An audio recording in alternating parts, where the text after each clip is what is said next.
Good afternoon. Welcome to the May 15th, 2025 meeting, Baltimore City Planning Commission. I was going to tell everybody what meeting number it was, but there you go, meeting number 2072. My name is John Laria. I'm the commission chair. Seated next to me is Chris Ryer, our planning director and executive secretary. Mr. Executive Secretary, would you please call the roll? Certainly. Robin Allen. Present. The Honorable John Bullock. Present. Christine Griffin.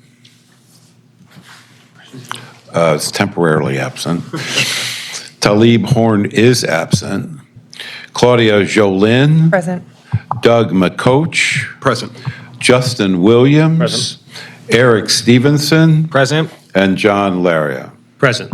We have a quorum. Thank you very much. The next item is the approval of minutes. I will say, and not just to demonstrate that I have read the minutes, that I have a couple of questions, a couple of corrections. So, Mr. Tisa, it shouldn't stop us from approving them, but let me just tell you quickly what they are. Councilman Bullock is shown as excused. I believe he was present, and it was actually Mr. Horn who was excused, and he is shown as in the various voting items as not having voted because he was excused, I believe. Also, I think Jane Lewis is Lewis, is it not? Correct. So throughout, you should just make that correction. And then there are a number of instances where the presenter says chairman, and in one instance it says Jane Lewis from the mayor's office. Those don't seem to me to be correct. It seems to me the presenter is whichever member of the planning staff was presenting. Does that sound right, or am I mistaken in that? Yeah, unless it's the consent agenda, then it would be you, but I'll go and double check all of those. That is fair enough. Probably a find replace error there. Yeah, fair enough. And it may be that, for example, one of them is the CIP transfers, which is the consent agenda. So you may be right in that distinction, so maybe just take a look. But anyway, with those minor items, is there a motion to approve the minutes from the prior meeting? Motion to approve? For a second? Second. All in favor, aye. Aye. Minutes are approved. We will turn now to the items on our consent agenda. The consent agenda, let's see, I think the only item on the consent agenda are CIP transfers. These are from the Board of Estimates meeting of May the 7th. Is Sarah here? No? Okay, that's fine. I just wanted to make sure if anybody had any questions. We are, for the public, especially if you tuned in to the briefing session, there are some very, very good progressive changes being made to the way we're handling these transfers going forward over the course of the year, thanks to the hard work of our own Sarah Paranilum at Planning, as well as colleagues from Finance and the Mayor's Office and the Comptroller's Office and others to create additional transparency and process, which we're all looking forward to.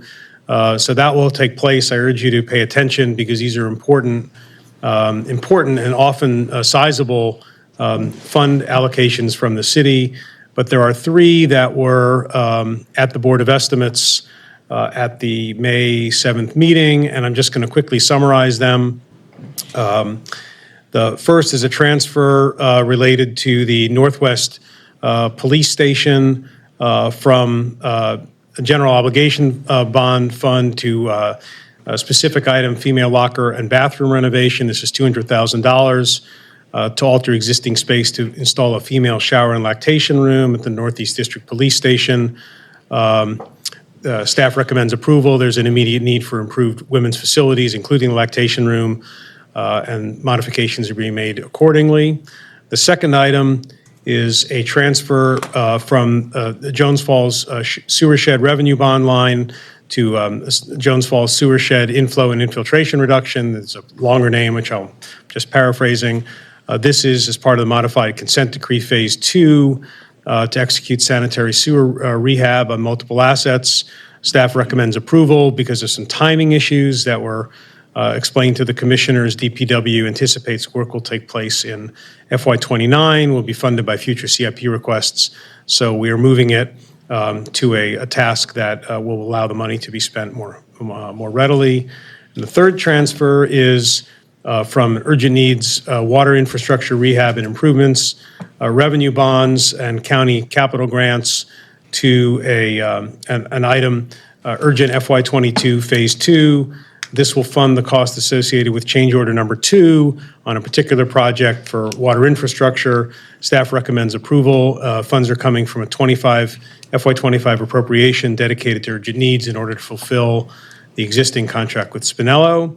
And then finally, a transfer from on-call design and engineering services revenue bonds to a Project 1318R water main program management services.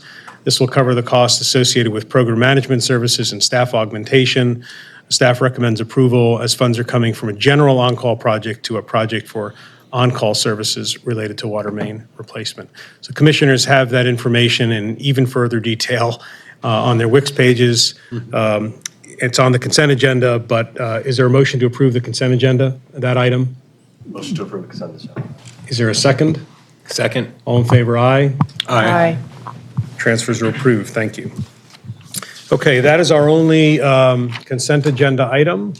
So we are now going to move to the regular agenda item, number 4, Mr. Executive Secretary. The first item on the regular agenda is City Council Bill Number 25-0054, zoning and the W2 overlay district and amendment in the 10th Councilmatic District. Austin Davis will present. Afternoon. Alrighty, so Council Bill 25-0054 proposes the amendment to the city zoning code, which is particular to the W2 overlay in Westport. It's about changing and potentially enhancing the view corridors and width standards that were initially in the zoning code. The key amendments are that they replace the singular spacing and width requirement of 300 feet apart and 15 feet wide, with the tiered option being option A. The corridors are no more than 300 feet apart, minimum 15 feet wide, or option B, corridors up to 600 feet apart, minimum 60 feet wide. The corresponding tables in the Middle Branch waterfront area reflect the revised corridor locations. And just to be more specific, here's our location on a map. Here's the aerial, and then this is the current W2 overlay. You can see the view corridors highlighted in red with the overall overlay district in the kind of blue thatched pattern.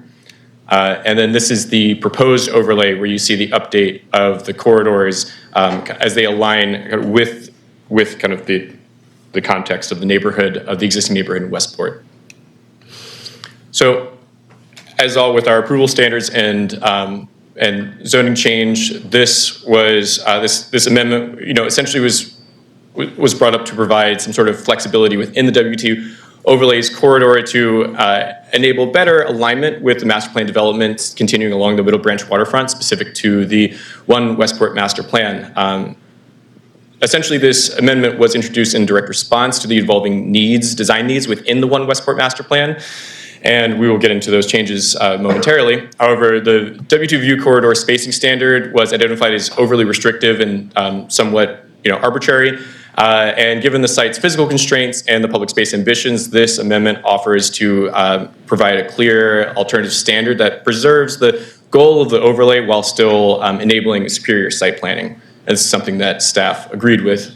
As you can see, the above is the original 2021 approved design, where you can see the corridor as it lied originally would kind of be going across in between parcels E and F and kind of through the middle of parcel D. And on the bottom is the revised master plan, which, like I said, we'll go into in a minute. However, the new corridors will align to go down the planned north-south streets between parcels P through the end of parcel F.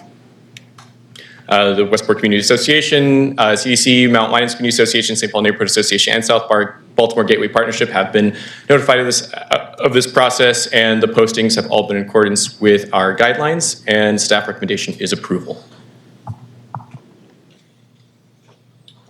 I'll just note for the record that this is also formally as an item is a master plan approval. So really the bill is really implementing the revised master plan, right? Is that not correct? I wouldn't. No, I'm sorry, then correct me, please. It's more so that by modifying this bill, it will allow the project team to have more flexibility with their design standards and, well, in this case, constraints given the angles of the view corridor. And by shifting them and changing the widths that are required and the placement of them, it's giving the design team more flexibility with their master plan updates. So, I mean, I guess I don't know if, are we approving the master plan and the zoning overlay at the same time? I don't know if you can. Yeah, I I should have said it's the same that. We are updating the master plan and we are approving the amendments to the zoning code. And so if you'd like, I can go into the master plan update and then it can be discussed as kind of a combo. I wasn't sure if you'd like to discuss them separately, but they are essentially tandem. But just back to my question, I mean, you have to do both. You can't do the master plan unless you make the changes in the law, in the underlying law. Is that correct or not correct? Given the approved master plan, there would be no changes required to the zoning code. However, given the revised master plan, the zoning code would need to be changed in order to allow it to be legal and comply. I see. Well, did you want to say something? Process, and that is there a UDAP? Mic on, please, thanks. Is there a UDAP review required in order to approve the revised master plan? Yes, so the project team came to UDAP on October 3rd of last year with their proposals, and UDAP told them that they would need to bring the updated master plan to Planning Commission before it was seen by UDAP again. And in order for the master plan to be seen by Planning Commission, the zoning overlay would also have to be amended in order for the updated master plan to be approvable. And if that's the case, if the master plan is approved, what ability would UDAP have to suggest revisions to this layout? That's why it's here today. That's where we are right now. I do not believe there would be as much. So this would sort of undercut UDAP's sort of role, in a sense. I plead the fifth. So UDAP has reviewed this, right? And are they expecting to see it come back? Yes, it will need to return to UDAP and won't necessarily undercut what they can review, but it will limit it, definitely. It's good, it's a good answer. I guess I don't want to read back to the staff report, but if you started below the line that says recommendation approve and you read the report, it basically sounds like we're really disappointed in this revision. Like this is not a good outcome. And again, I don't want to read what it says, but it's sort of over and over again. It's a radical change. It's a much less dense. It's not what we originally envisioned. Dramatic reduction in scope, intensity, and civic ambition. The staff report says, et cetera, and then at the top it says approve. So I guess I'm just trying to understand. Austin hasn't finished the presentation, so all of that is going to be talked about and presented. It's just separate. That's going to be his master plan presentation. So what might be a good idea is to sit on this and then have the conversation once both happen. I think it's all the same conversation. Well, would you like to? That was my question. I don't think he went through his presentation on the master plan. Yeah, he hasn't presented yet on the master plan. So I think we should let Austin finish the presentation, then maybe discuss both. Sure, of course. Thank you. Fine. Great. I'll continue because I felt it was important to tee up the master plan with this council bill. But here we go. This is the master plan update. Once again, the sites are all the same, and this is the 2021 approved plan. So starting plan, west to east, we have parcels A, B, parcel P in the center is the park, C, D as a commercial area or office area rather, excuse me, E and F. And as you can see, parcels C, E, and F are these larger buildings with the trail corridor going along the bottom as initially planned. The approved UDAP plan from that as well is listed here with a much more rich visual and context of planning and circulation throughout the sites. And this was our receipt of the updated plan where you can see parcels C through F have been changed to mirror parcel B. Parcel A, parcel P remain unchanged, and parcel D has been effectively removed. More specific, a zoomed in look, you can see the continuation of row homes and 2/2s along with a kind of boulevarded park space in the center of the parcel. However, it is more more so resemblance of the initial parcel B. Here is the, look at kind of the landscaping and habitat along with the trail that largely remains unchanged. And this is the kind of landscaping plan, which also remains roughly the same as it was before. However, the major differences, as seen, are in parcels C through F. I do want to start with the history of this project because, as I'm sure many of you all know, this has been going on for over 20 years, beginning in March 10, 2005, which is when the community's master plan was adopted by Planning Commission, the Middle Branch Master Plan 2 years following that, and then later that year, we also had the PUD for the Westport Waterfront to be recommended for approval by Planning Commission. We skip forward another 5 years, and we see that the transportation plan was adopted.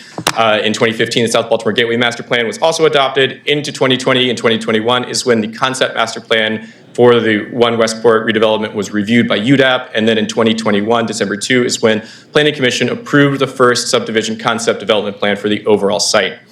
2023, we adopted the Reimagined Middle Branch Plan, and then 2023, the Commission also approved a request from the applicant to waive the automatic 1-year expiration of the preliminary plans in order to allow for submission of final plans. So there have been a multitude of plans and projects, and the specific project that has come back and forth to Commission for the last 20 years. The sites, as I mentioned, within the city's comprehensive plan and the comp plan, it's adopted through Ordinance 240583 December of last year and signed into law, and it's mandated for all jurisdictions within the state. And it also includes a land use map, and the land use map names the One Westport site as a transit-oriented development, which is as defined in our code as supporting higher density and greater mixes of land uses near transit stations and encouraging the highest density of mix of land uses within a quarter mile of the station while providing for increased density within a half mile. Looking at the map, as you can see, this is an entirely transit-oriented development, and this site is also legally bound by the subdivision 2021-027, which for proposed changes to the approved subdivision parcel A, 150 units of multifamily, parcel B, the 249 row homes, and this parcel is to be subject to additional, fee simple lots, streets, and HOA areas. Parcel P, the 11.5 acre park, and then parcel C, D, E, and F, which, plus or minus 300 dwelling units, mix of row homes and 2/2s, and housing units with 2 small potential retail sites. The proposed change includes significantly less development. It's significantly fewer opportunities for retail and jobs, fewer opportunities for gathering, and it's really a change to the quantity and the quality of the open space. And a total of 709 development units, 840 fewer than what was approved, and I've kind of put this together in a nice chart to make it even easier to see, where the components on the left-hand side and 2021 plan in the middle with the changes to the 2025 plan on the right. So, a 54% reduction in total dwelling units is pretty great, and over 70,000 square feet of retail space, reduced down to a single minor ground floor cafe. The office use completely eliminated. While the parkland remains unchanged, the access and the feel of it is now very different as a result of the housing that has been proposed next to it, and the unit types have just been reduced to mostly row homes and 2/2 condominiums. So once again, this is our look really at the major changes between parcels C, D, E, and F. And honestly, like I said, I want to include parcel B parcel P in here as well, because as you can see, that also affects kind of, to plan east entrance of the park and the northeast plan entrance to the park, kind of those entrances and those changes. Additionally, the circulation of the trail. Can you, because I know orientation has changed, so northeast is the upper, Lower right. That's north. Oh, sorry, plan, I'm just calling everything Plan North, so just as it's oriented, north would just be, Cloman Street. right, you see the entrance, so I guess you're calling out the entrance change to the park. Which, Yeah, there's a highlighted building number 2 on the revised master plan, and so around that area compared to the area above it. It's that the upper, everybody see that? Does it have a laser pointer? Whoops. Let me see if I can, no, it doesn't work. But the 2021 plan really envisioned a network of walkable blocks, high-density residential core with supporting employment and commercial uses, a robust waterfront and trail integration with civic spaces, and a clear phasing plan coordinating public and private improvements. In contrast, this 2025 plan halves the residential density, falling short of, in my opinion and staff opinion, the TOD4 expectations. It removes the office development and nearly all retail despite prior commitments. It reduces the public interface and connectivity, especially near Clare Street, which we find is a crucial corridor, and the waterfront, and it replaces the vertical mixed use with a homogeneous townhome typology. And from the 2021 staff report, I quote, "The subdivision application currently proposed includes a park parcel comprised of the waterfront buffer as well as public park and open space connections." So you're recommending disapproval? Well, there's still more. I think my clicker stopped. Oh, there we go. It's back. I did want to include the October UDAP review of the master plan and the comments provided. As you can see here, UDAP also has point number 8, the plan has shifted from an open public program to a closed private one.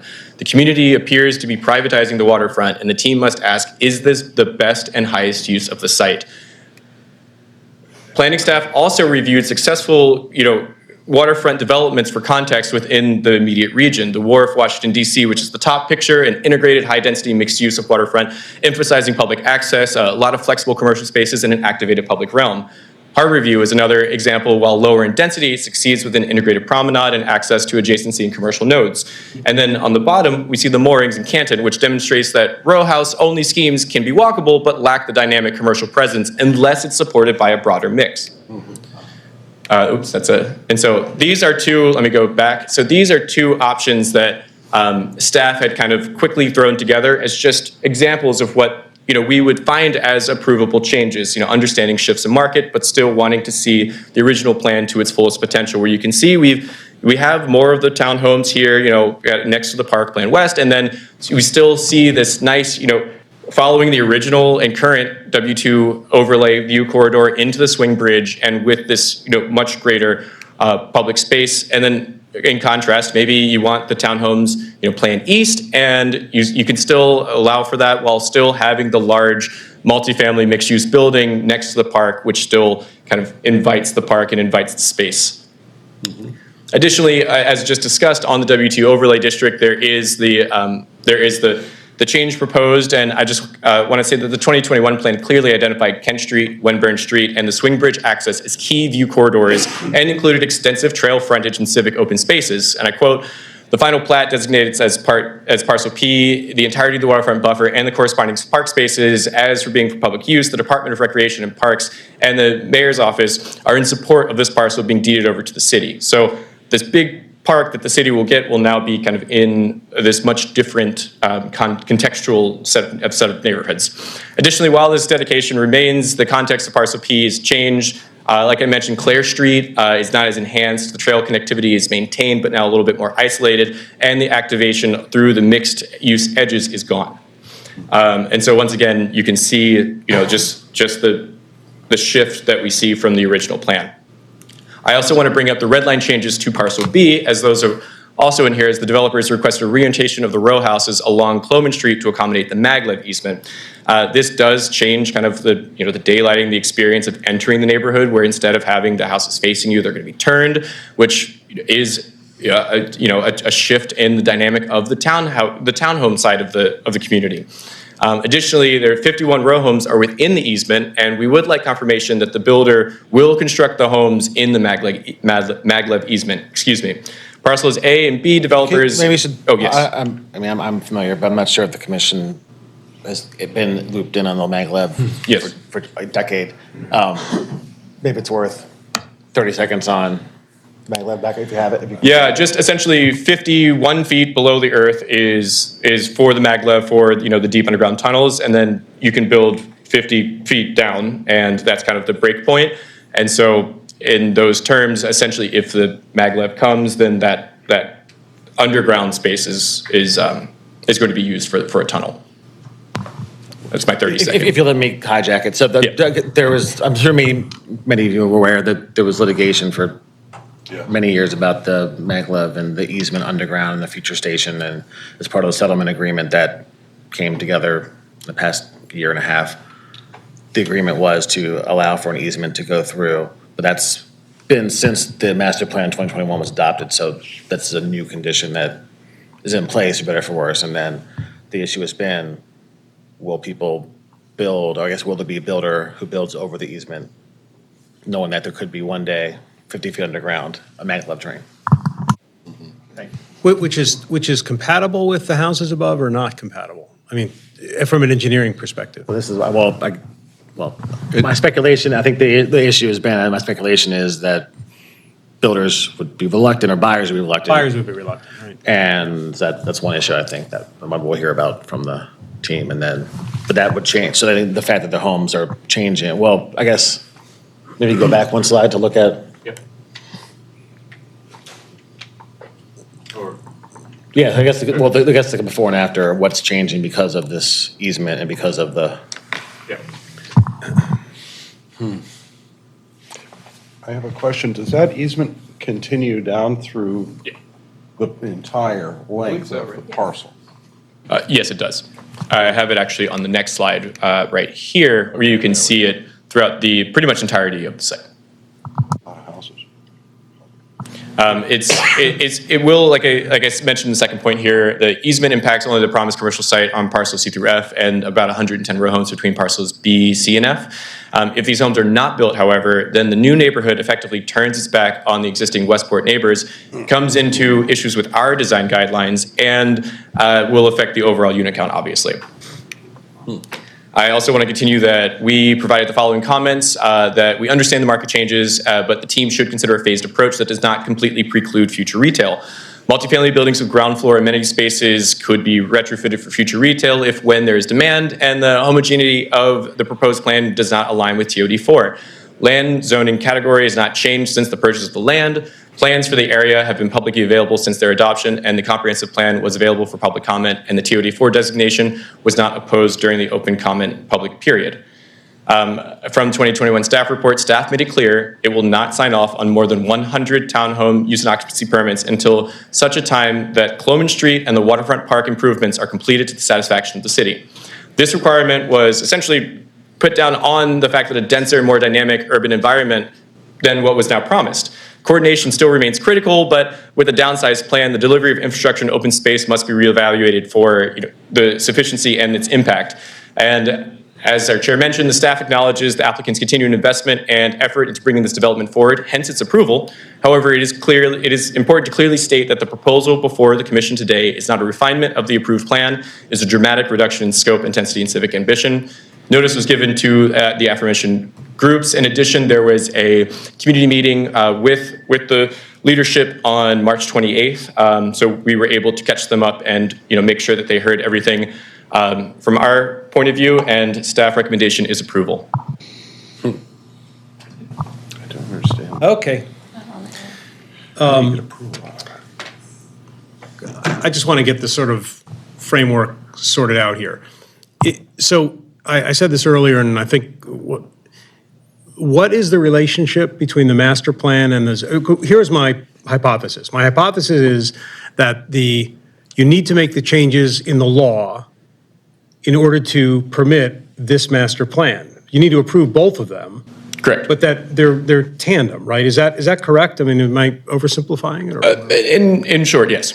Why are they tandem? So, and what is the legal role of the master plan in this situation? In other words, what is how is the master plan governing? I know what the zoning code does, but how does the master plan govern the development here? Is it an approved development plan? If we didn't approve, for example, the development plan or the master plan that you're proposing, it would be not permitted?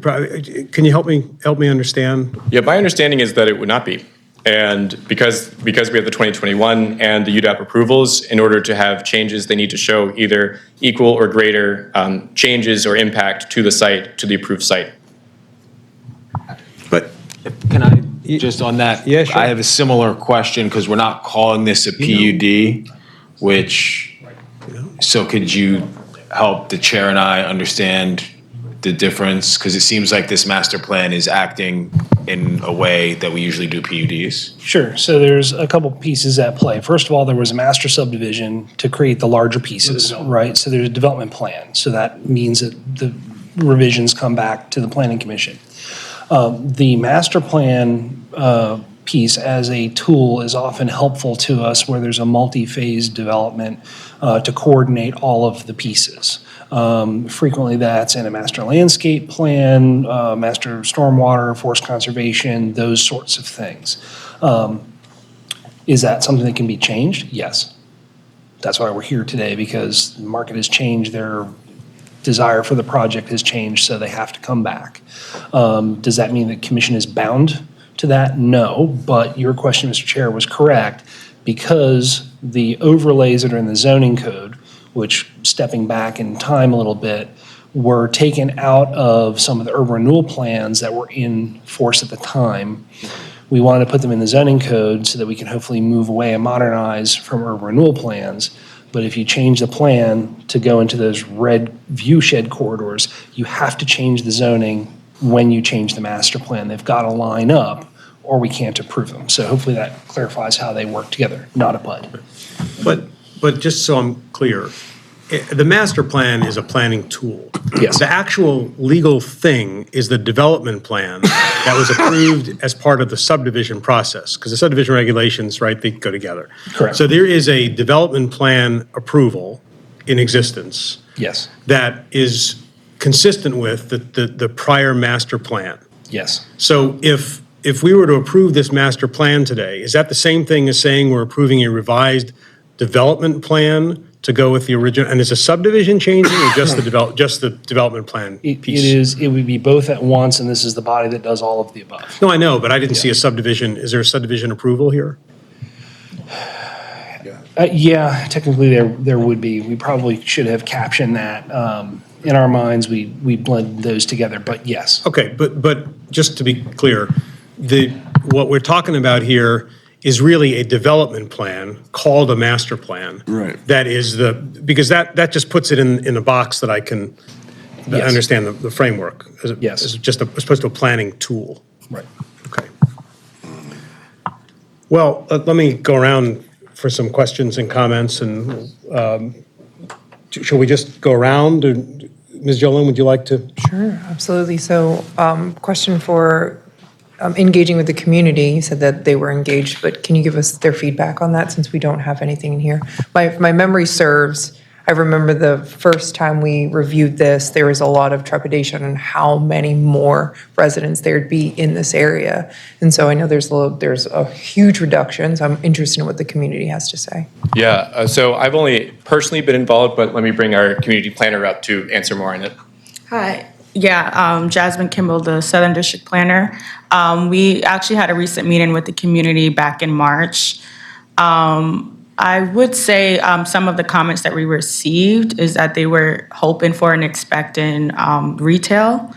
And they're also, we're expecting a community center as well. So there has been a lot of disappointment in the removal of the retail. Was there a community center in the original plan? I believe so. I'm not sure exactly where it was located, but I believe it was in parcel C through F. I can't remember exactly where, but it was located on that side. Okay, thank you. No problem.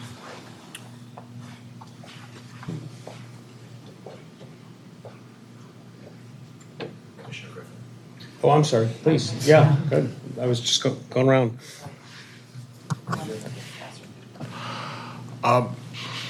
Can you repeat what you explained about the phasing that was sort of planned in the original plan, and also put that in context with what's currently under construction down there? So I believe parcel A is the only one that has broken ground. Am I correct on that? I believe so. And grading for parcel B. However, as far as the Nothing for A. Just Nothing for A. Clement Street, parcel B. Clement Street and parcel B. Unfortunately, I was not involved in the discussions around phasing, and I do not have the specifics as to what was discussed. But I pulled it from the original staff report. because I believe that they had wanted some sort of phasing to kind of protect the interests of the community around the townhome-specific construction. And I do remember those discussions around the public amenity coming online in sequence with the development, not after the fact. So I guess my last question, you seem to be driving at, what does that look like under the new proposal? Yeah, and I think that would be something for potentially the commission to recommend. As stated before, we are also concerned about the maglev easement, so ensuring that that phasing is occurring in a time so that it actually happens. I think this would be something for the commission to discuss in terms of accurate phasing, because I'm not a land use lawyer and I don't want to speak out of turn, but it was something that staff had discussed and had reached out to the project team as a way to potentially not remove the mixing of uses and to be able to retrofit or go back if things change or if the market rebounds in the other way. So to answer your question directly, the guidelines or the protections for the public amenities in parcel A are tied to the subdivision and development plan, which that's the next step on that. This is not the subdivision and development plan. So construction of the waterfront park area, construction of part of properties facing the neighborhood rather than the water are embedded in the subdivision and development plan, notes in the subdivision. I thought we just concluded this is essentially the development plan, at least the revision to the development plan. So I'm confused. Yep. It is with the red line changes for parcel B. It's not, the clicker's not working, but.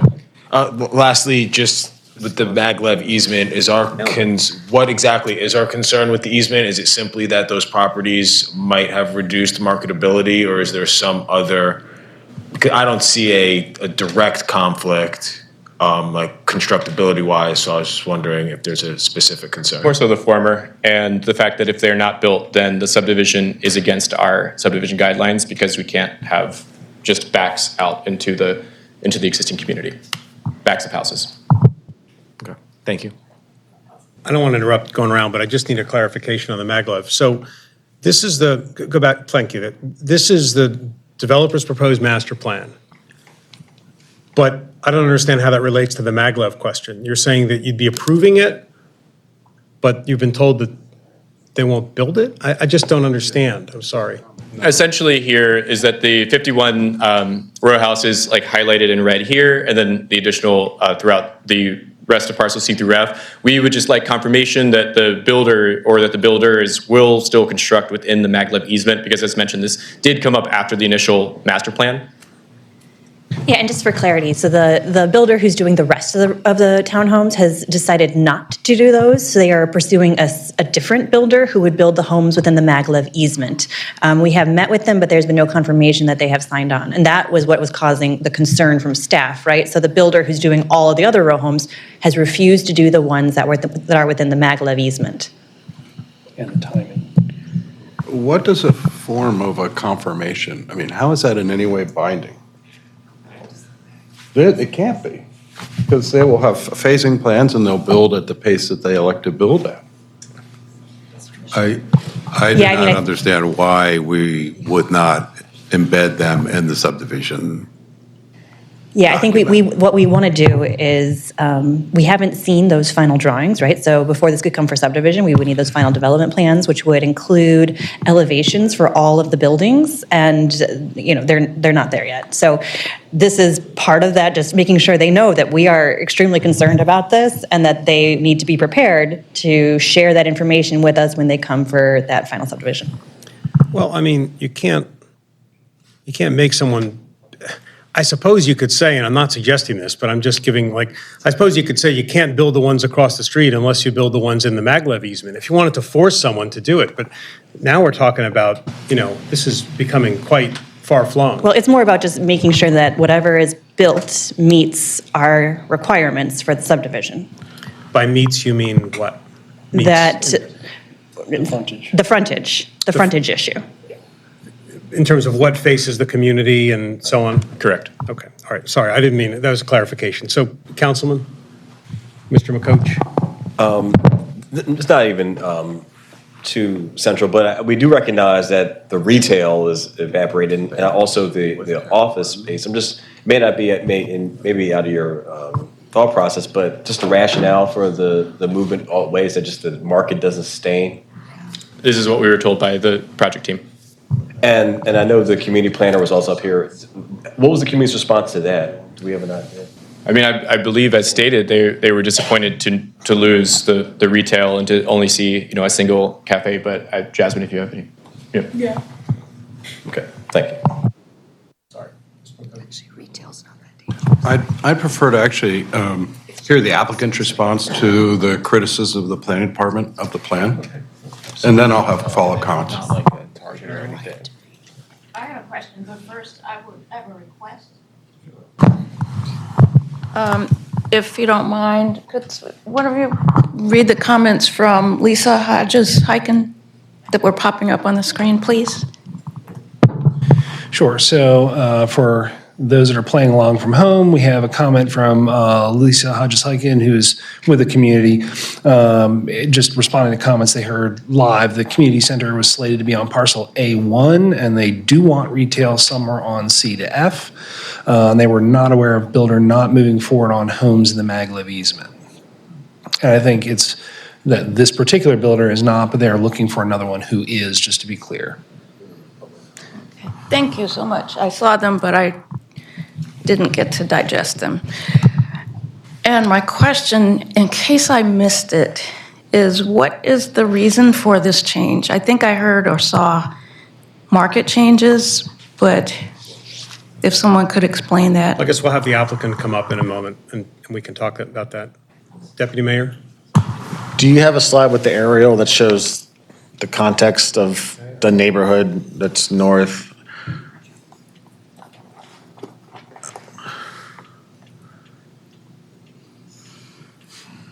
West.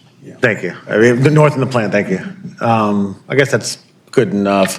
Do you want me to Well, get a- this is fine, I guess, but I guess my question, but it's probably more of a statement, is I know there's concern about the backs of the townhomes and the new development facing the community, but I guess I'd counter, or that's the question, but I don't know the answer to. Isn't the neighborhood, existing neighborhood backing to this community too? Like, which makes sense because there's light rail tracks and it's not desirable, but so it's not like it's turning it back to people's front doors in the existing community. So that's like one, I guess, how do you respond to that, or what, in light of that, do you still have the same strong aversion to the design that would have the backs of the townhomes to light rail tracks? Yeah, I mean, I believe it's just part of the subdivision guidelines state that you can't have backs of, when you are doing a new subdivision, you can't have the backs facing existing.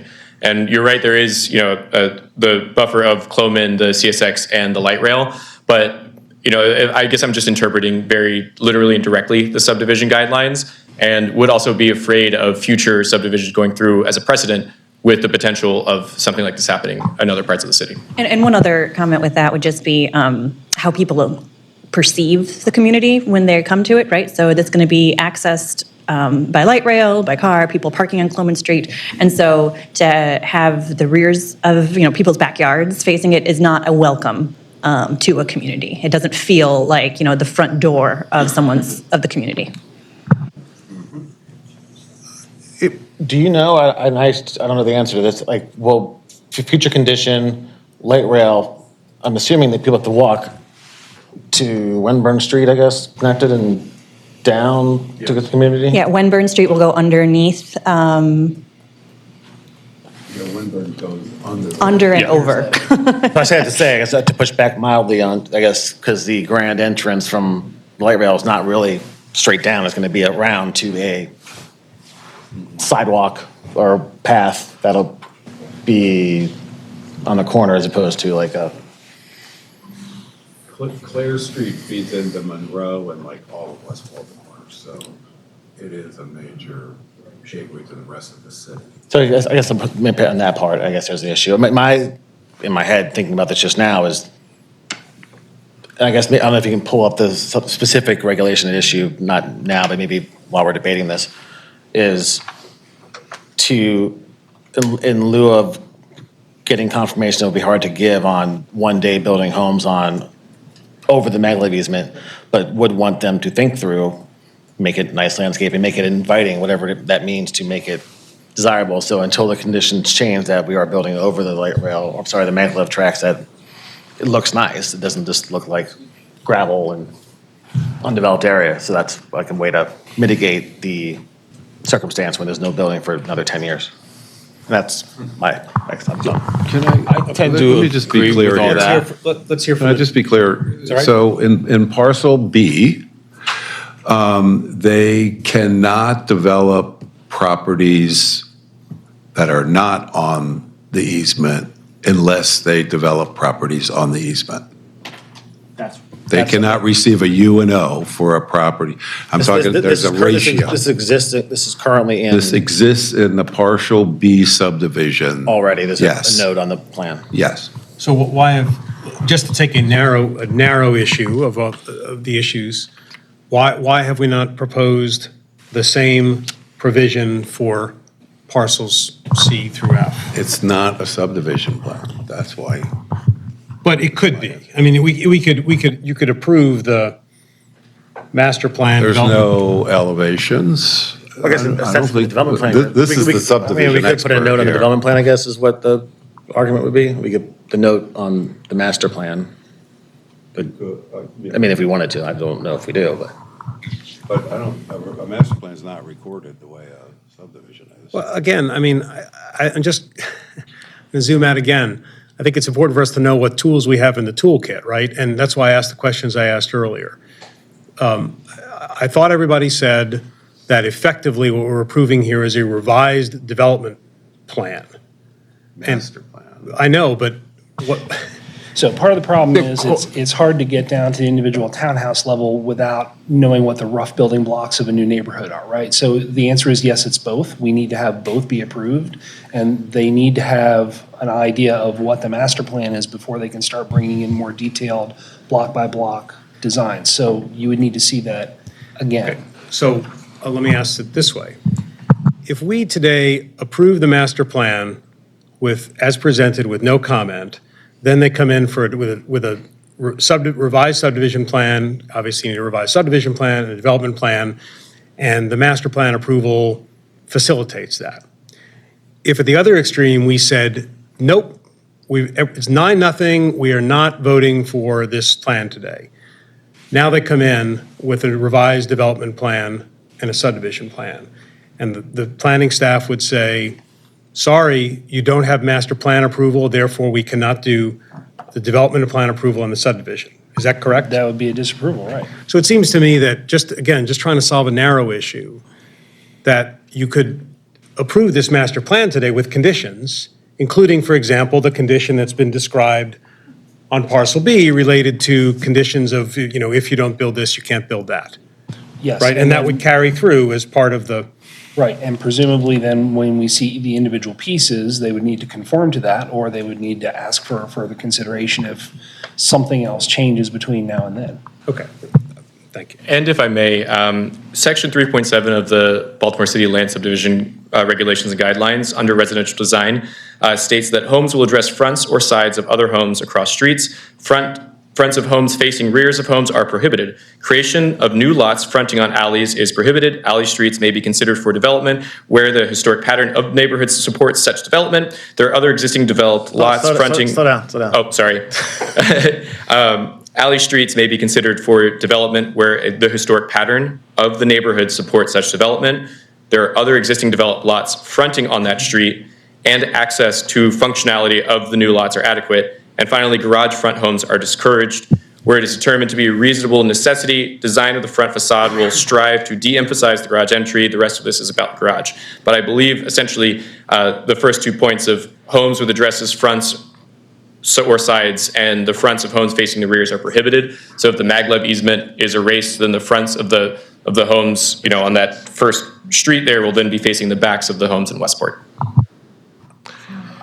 Well, I don't know if it's worth litigating it, but I would say if it's across Cloman and light rail tracks and their alley, then I don't know if we're really because concerned since he's backing into. Sure, and not disagreeing with that, but that is not really in front of us right now. I think that we've been sidetracked by this maglev issue, which is, I don't think it's an issue, but it's not in front of us, really. Well, I think CNF is, I mean, I guess in theory, there's the I think that comment was made in anticipation of a potential issue down the road. If there becomes a challenge in constructing those houses fronting Cloman because of the easement, then planning would take exception to that because the vision included that frontage. But at this time, the proposed plan is not removing those houses. So I don't think that we should spend too much time on that. I mean, really, the issue here is simply the reduced density and the reduced, commercial and community. Okay, so if the yeah, commissioners and even have no that's a objection, technical- let's bring the applicant up. Is that all right? Or do you have something else? May I just ask in the audience, who's here on this issue, on whatever side you may be on? I see they have, are you? Okay. Is everybody who is here on behalf of the applicant or in support of the project, or is there anybody here who wishes to speak with concern or objection? Anybody with concern or objection? Okay. So let's start with the applicant's representative. Please come up. And if other people want to be heard on this, of course, you can be heard as well.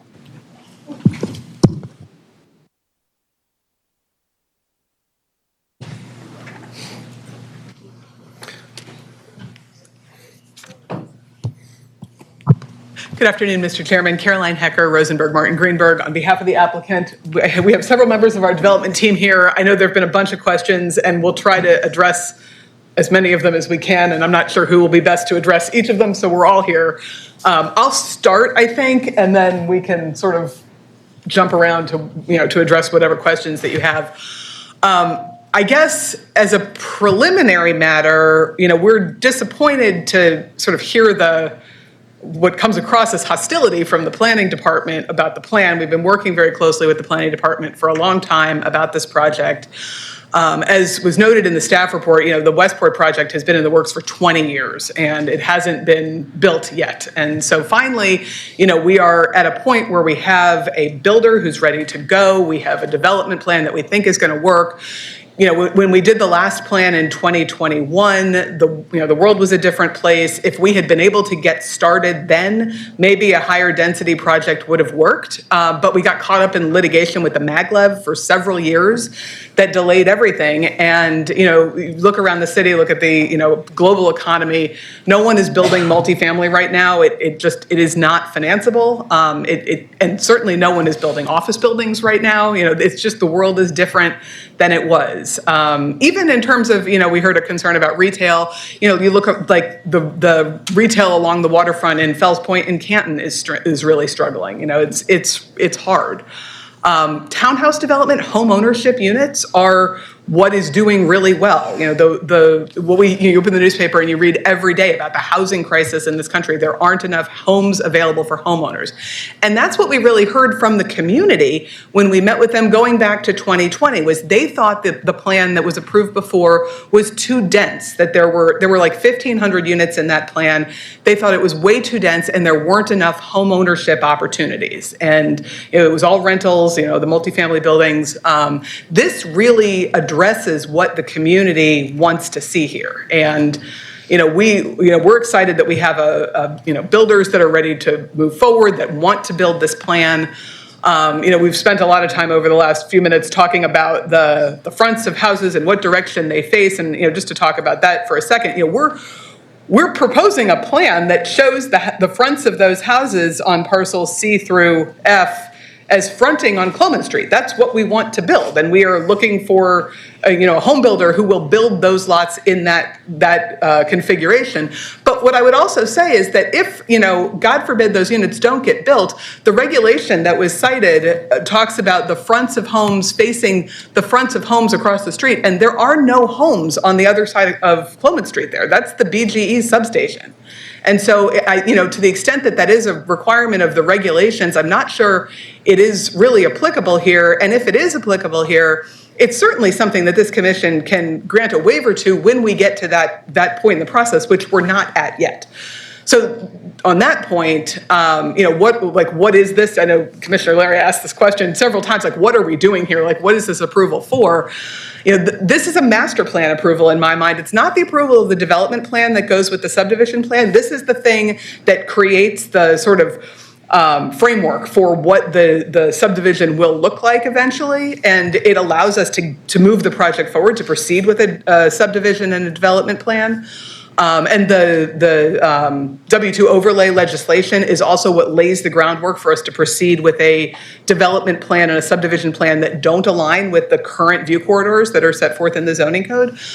So this is still really early days in the approval process. This is not the last time this commission is going to see this, this plan for any of the sites within Westport. The Parcel A site is going through the review process. We'll be back with a subdivision plan for parcels C, D, E, and F. This is really just sort of the thing that gives us the framework to proceed so that we can move forward with developing the subdivision plan and creating a quote-unquote development plan for approval by the commission. I think maybe I'll pause there. I think Mr. Berry and Mr. Kraft and possibly Mr. Humphrey also had some comments.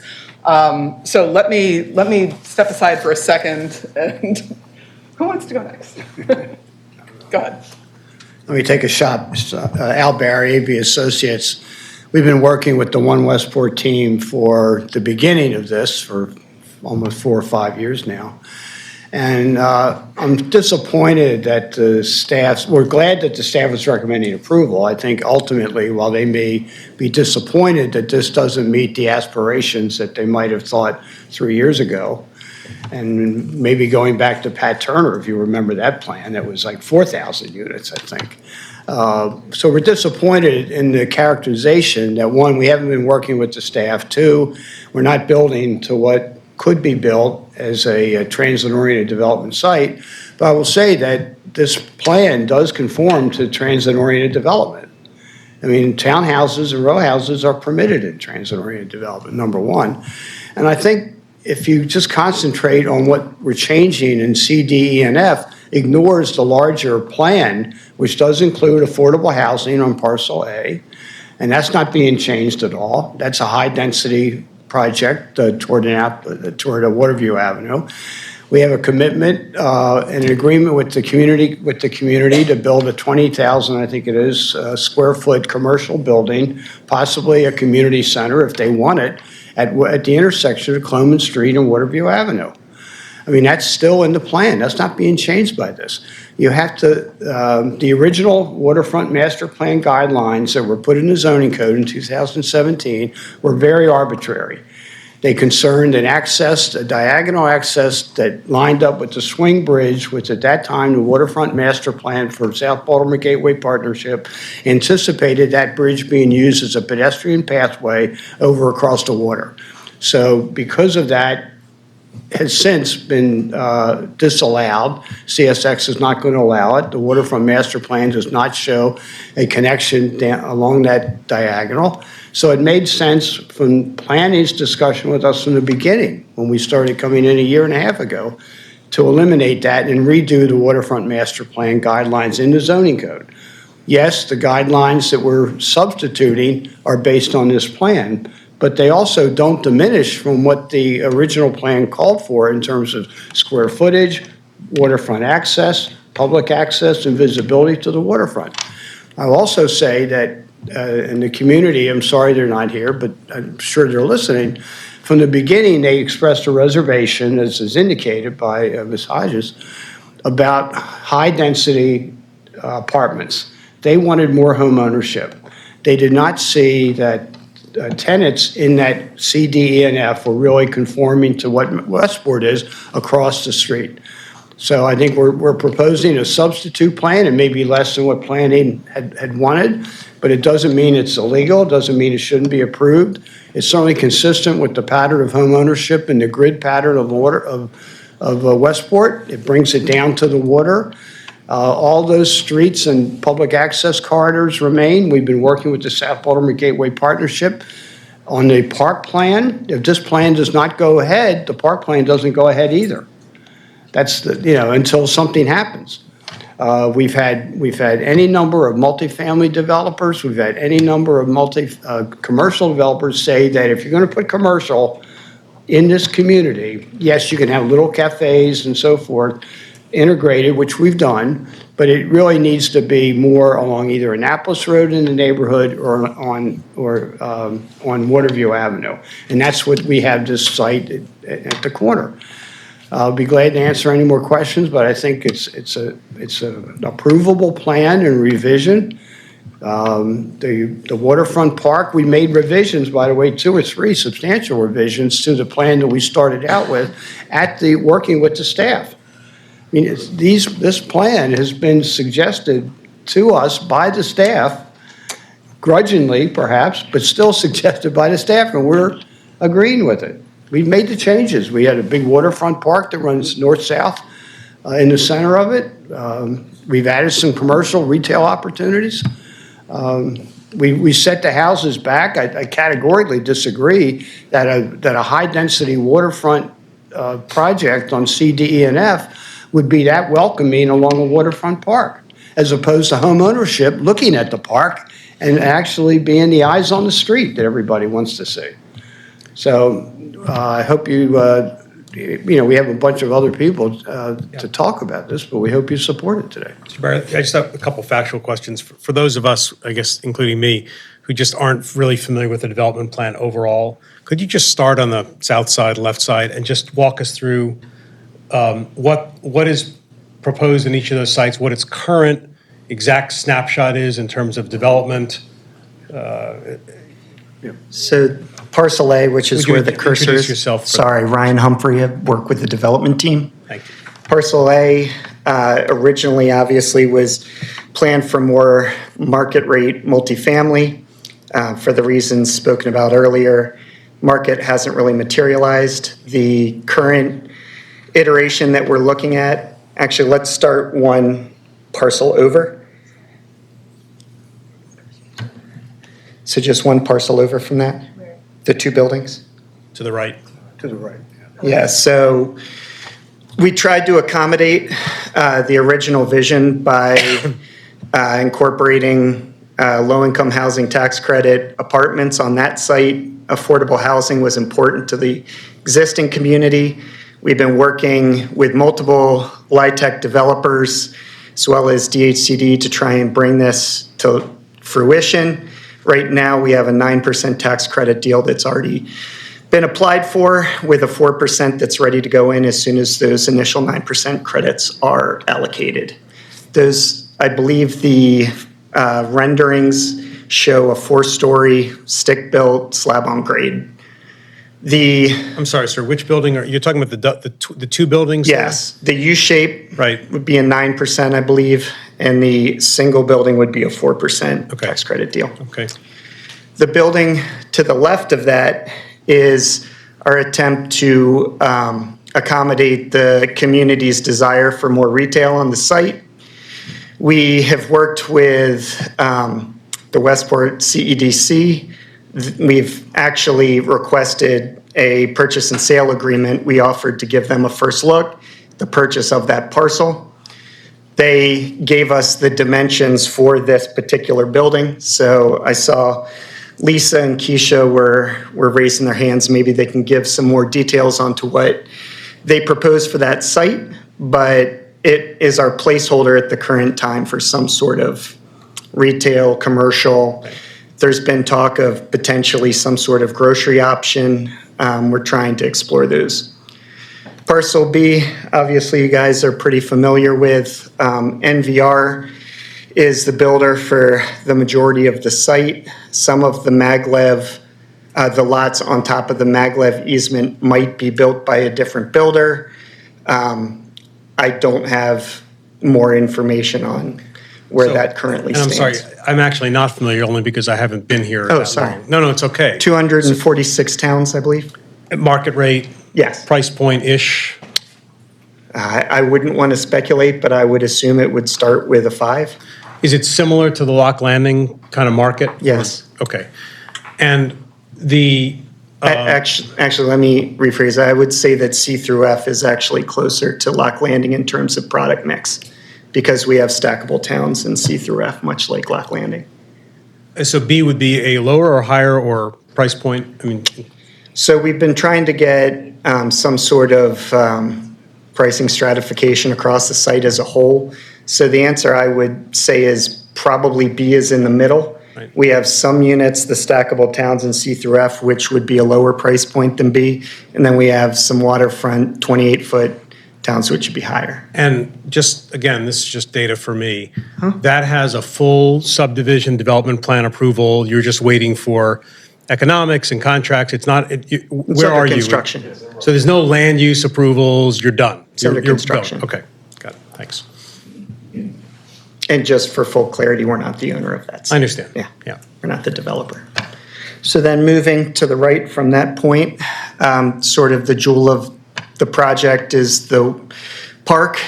We've been working with the city probably more than 3 years on working out an arrangement. The existing Westport community was concerned about the park feeling privatized. So what we ended up doing is we negotiated with the city and ultimately landed on an agreement in which we would build the park, and then upon completion and upon their approval, would deed it over to BCRP.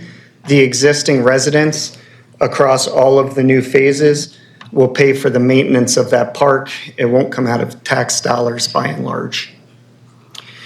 The fundraising for that park is already underway. We obviously have our own financial commitments to it as well. And then moving to the right of that is obviously parcels C through F that we were speaking of. Townhouses and stackable townhouses are the two product types. And is B an HOA, or, I mean, I know it's not your project, but I presume you know, it's an HOA? There's an HOA over B, and then there's also going to be a master association encompassing the entirety of the project, and that'll be the entity that actually funds the maintenance of the park. And would there be an HOA for C through F as well? There like will. Analogous There'll to B? probably be multiple. I would guess there Faster. would be a condo association for the stackables and then a separate one for the Gotcha. towns. Got it. Okay. Okay, thank you for that. No worries. Do you have more? Yeah, one quick clarification. John Kraft at Kimley Horn and Associates. On parcel B, we are showing some of the units that are rotating 90 degrees to front Cloman Street because of this maglev easement that does extend across the property. So that was included in the revised master plan, I think a couple pages through. And it's just because if it's a different builder, they can't split the stick of homes. So they can only build a stick of homes, you know, that they own and build and construct the stick of homes all adjacent to one another. So that was the reason for the rotation. And that will be returning for subdivision approval, correct? That will, yeah, just for that one minor revision. I'm sorry, you're saying that's why the end groups are vertical instead of horizontal? If you go to another page, yeah, Because right now that line goes through the block of just 6 or whatever units. keep going.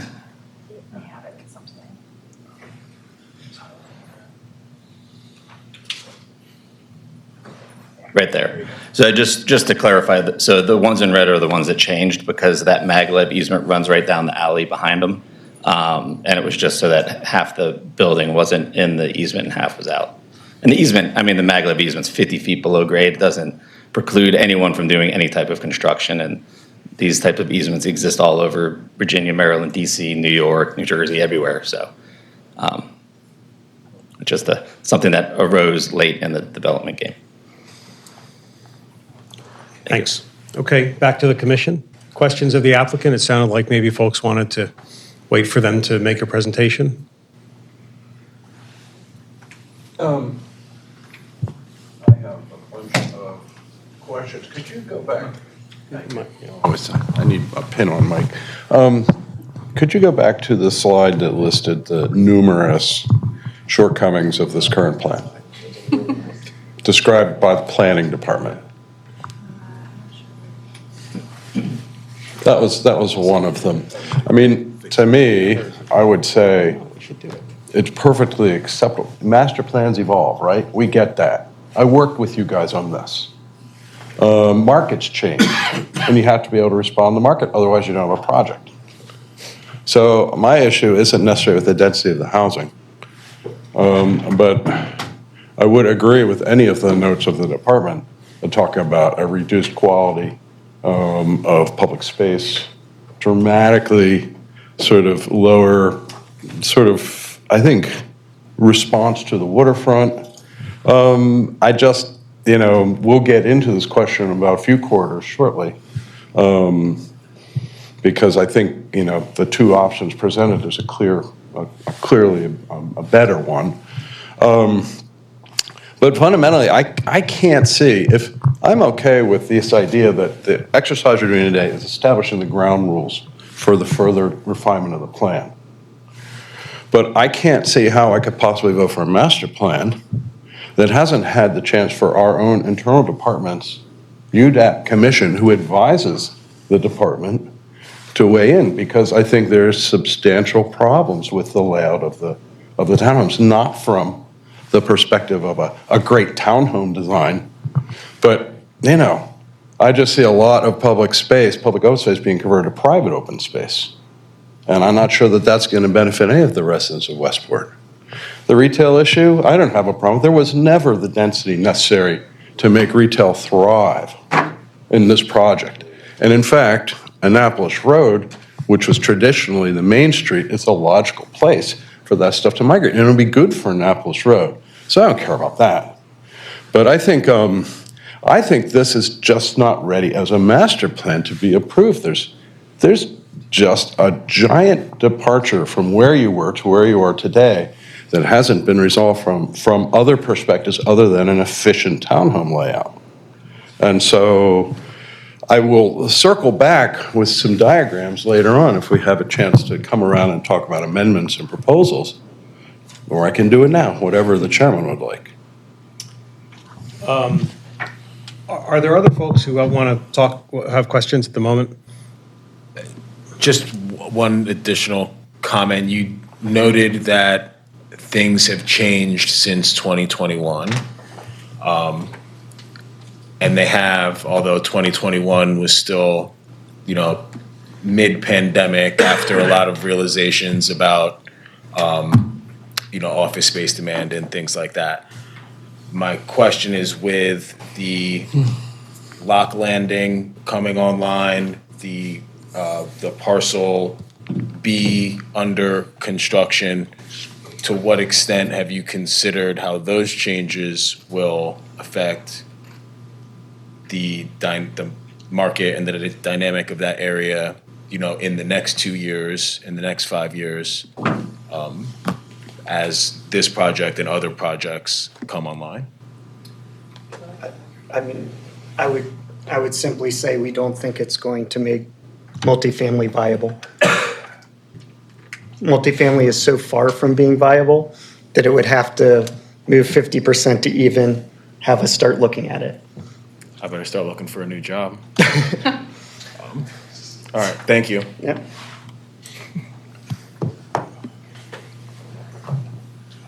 Others? Back to you, Commissioner. Thank you. I do think that, Well, I have questions. I saw there's people I guess there was commenters online. Yeah, I had no questions for the.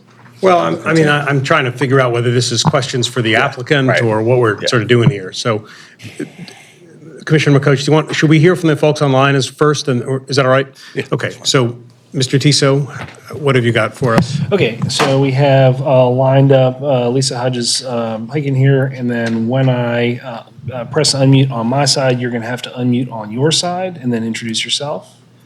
And the request is coming your way. Hello, can you hear me? Eric? Yep, we can hear you.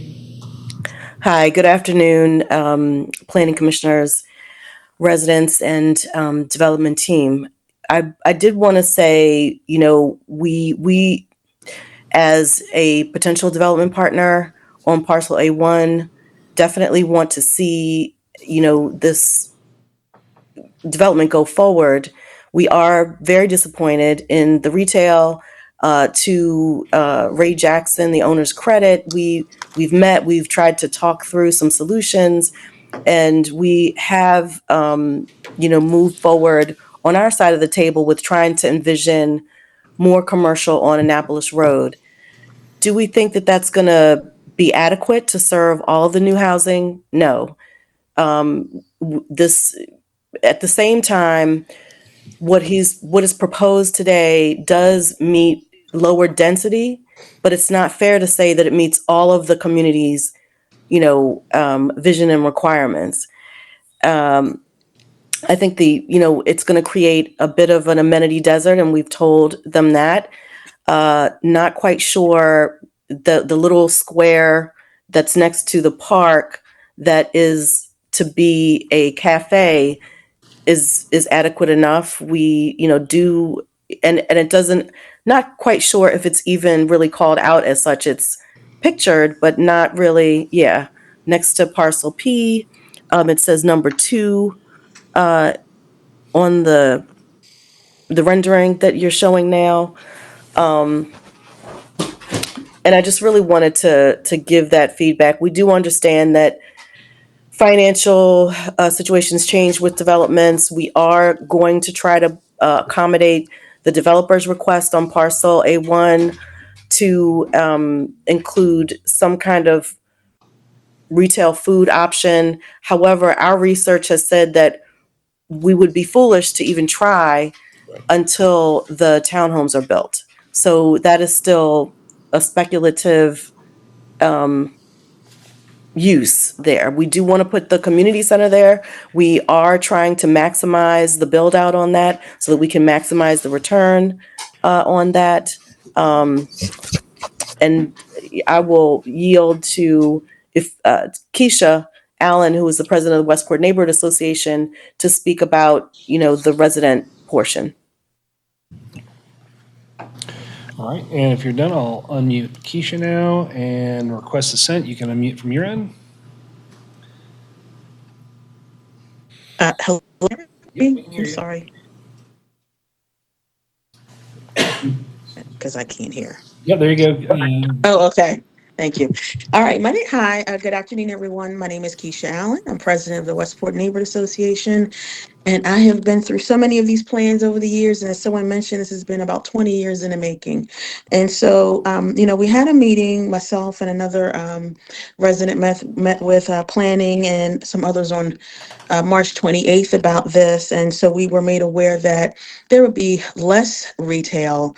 But I am a bit shocked to see this particular plan where it's pretty much no retail and it looks like private development in any other suburb. So we were, as residents, we embraced this project with the assumption that we would have some level of retail. We're not looking for a mall, but just, end cap units, as it's called, I don't know, a coffee shop, a barber shop, I don't know, just something small scale because we don't have anything. And yes, there is Annapolis Road, but Annapolis Road is basically a thin strip. We don't have a whole lot in Westport. And so we were hoping to capitalize off of having basically like 2 main streets, having Annapolis Road, and then also having Cloman Street. So especially on the end closer to Clare Street, because one, it's closer to Monroe. It could be inviting to others, from communities. We want the same thing as other people have. So it's really hard to see how we fit in this now because it just feels very privatized, not just minimally, I just don't see, other than maybe the park, and even with that, how welcoming would be. I would have loved to have seen where there are now houses on Clare Street, that could have been some, small retail, but also provide privacy and boundaries with residents who live there. Unfortunately, BG&E decided to, rebuild the 99-year-old plant right here in the neighborhood. That property would have been a great retail space for both communities, or one community, I should say, because everything else is, a train track, a light rail, and, maglev wanting to drill a hole in the ground to put some, train that may or may not ever happen. And so anyway, just there to say, I'm not, opposing, so to speak, but it's just a bit disappointing. And then I didn't get this map until today. So again, this is just even more shocking. So I'm going to end right there, but just thank you for giving me the opportunity to make some comments. Thank you. Thank you. Is there anybody else online? No, but Councilman Bullock is online as a panelist and can unmute himself as he wishes. Thank you. Thank you, Councilman. Is there anybody else here who has not spoken, who just wants to speak so we can get you sort of into the conversation? Just want to make sure we're not leaving anybody out. Okay. Before I go back to Commissioner McCoach, can you all, Ms. Allen just said hadn't seen the map till today. Just, can you walk us through the community engagement and communication aspect of this, please? The community engagement started before the city even knew about our intentions 4 years ago. We had an on-site meeting with the two people we just heard from the community. We've been in contact with them consistently throughout this. Again, a large idea was to have fewer multifamily, more home ownership. We think this is consistent with this. Yes, the community has wanted retail from the beginning. The consultants that I think have met with the community, met with us, have said the retail that's likely to happen should happen on either Annapolis Road or on Waterview Avenue, and that's where we have an agreement to sell that property and let the community decide how they want to develop it for food or community use, whatever the market will bear at that time. The city, on the other hand, wanted, in our opinion, a destination-type retail that benefited the waterfront park. Now, that doesn't mean it had to be like a Nick's Seafood, but it had to be something that, I think the staff would agree that the discussions with the South Baltimore Gateway Partnership do include provisions for what would be called pop-up retail, seasonal retail that could benefit the waterfront, along the waterfront promenade. And we've been working hand in hand with that. This plan does not preclude that.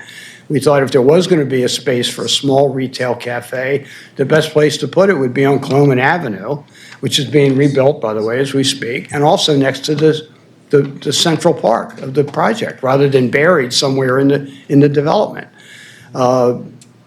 It's closer to the light rail station, has been mentioned. Maybe it's not clear from this. There's a huge 2 Baltimore Gas and Electric Company substations on the other side of Cloman Street. This is not a residential area that in and of itself. So we thought we were being sensitive. We responded to the staff in terms of the location of it. We thought they liked the staff. They liked the location of what we did. The waterfront park will have to go through continued design review. So we think we're being consistent. And we certainly don't want to abandon our partners at One Westport. I'm trying to follow the texting that's going on. Can you just read, Mr. Tiso, I think Ms. Allen's been typing. Yep. So I need to get one window to go away so I can read the other one.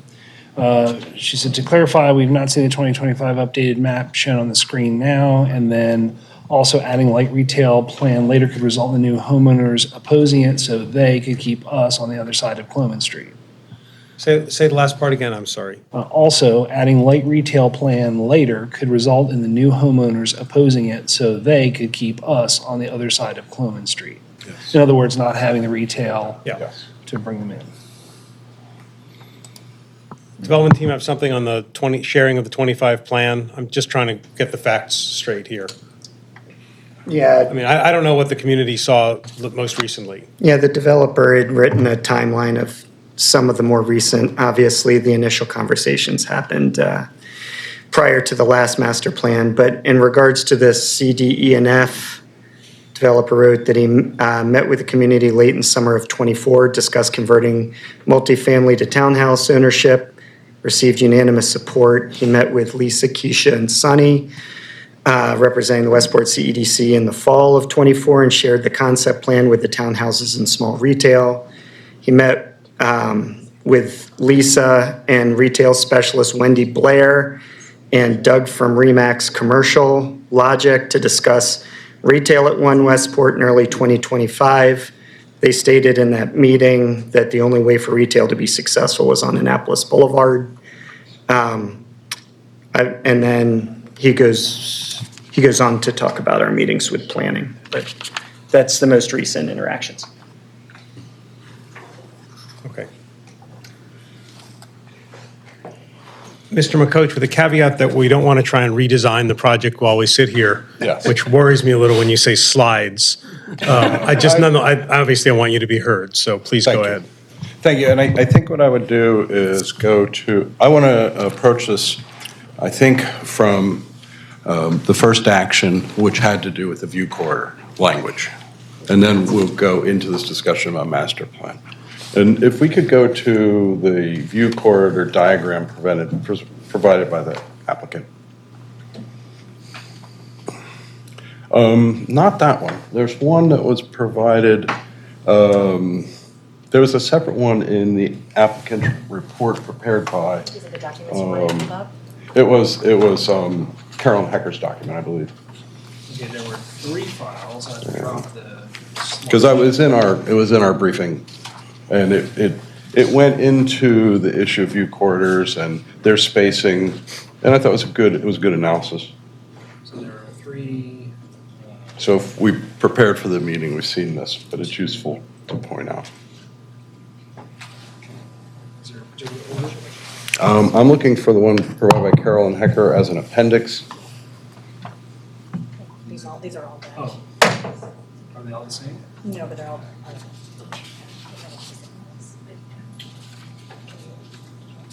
Well, I have to change. I was making sure this is the right thing first.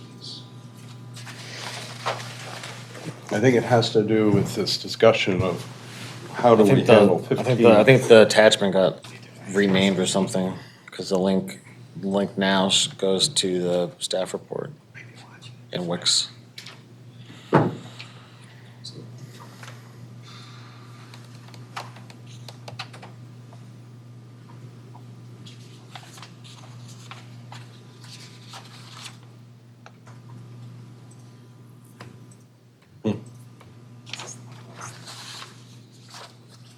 There. No, I'm saying Carolyn's report, not what I provided you. We'll come back to that. It was in the staff report, Eric. Well, I think the link on the Wix site. I don't have the staff report here to put there. There's a link that said. Applicants propose finding of facts. Well, we'll but try and walk since- through it then. I think the applicants did a fair exercise in terms of trying to meet the letter of the law in terms of where can view corridors be. We went through a great deal of trouble trying to respond to the community and UDAP to get those aligned when we were almost forced to have them aligned with the current street alignments on the southern half of Westport. The northern half of Westport, practically speaking, has no through streets. I mean, on the southern side, we even named those streets after the streets in Westport as required because we're trying to make a connection. Unfortunately, when we get to the north side, we don't have that direction. But what we do have, and you're going to hate this, we have a significant landmark. And whether it be converted to pedestrian connection or not, it's of no less importance than the warehouse is to Camden Yards. This is a big historic structure that's defined the evolution of our city. It, as much as any street looking at the waterfront, it defines a view. It's a big thing that's been there for a century. And unfortunately, current plan completely denies this. Not yet, please. And I think that, I'm not too worried. When I look at the plan, I'm not too worried about your 15-foot corridors because they basically lead from nowhere and point to nowhere. What matters when we're doing something big and right in Baltimore City are the big moves, like the warehouse. And so aligning that view corridor to match the alignment of the trestle bridge is the difference between a plan that's been diffused and watered down, and a plan that carries forward for the next century. You have this in your hand, accessible to you. And if you're going to say, oh, well, it's going to cost us a couple of units, it's nothing compared to what the maglev is going to do. So I have an amendment for the language for that would be able to address this missing link. And then, so, okay, now, Eric, if you'd go back to those three, and I'll point this out.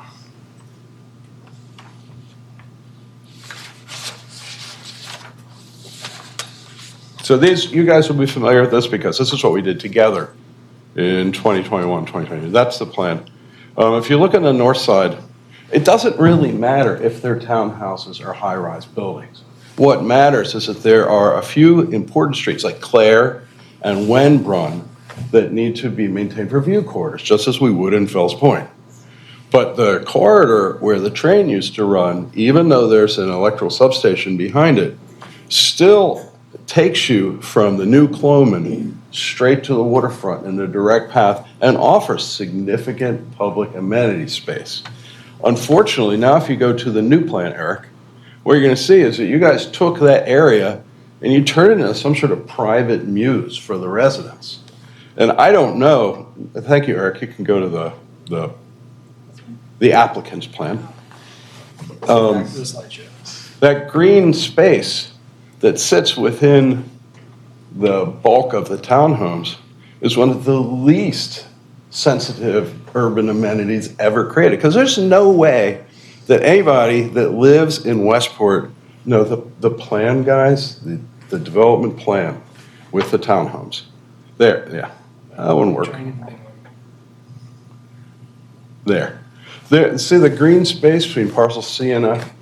It's impossible to imagine that as serving anybody other than the residents there. It's impossible to imagine anybody who lives in Westport coming down Wenbrun, underneath the highway, underneath the light rail, going down Cloman to find that space. That's never happening.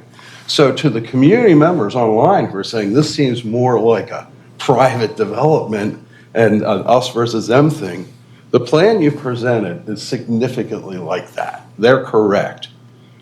Ultimately, that's why I think that this just isn't cooked yet in terms of giving you approval for a master plan or development plan.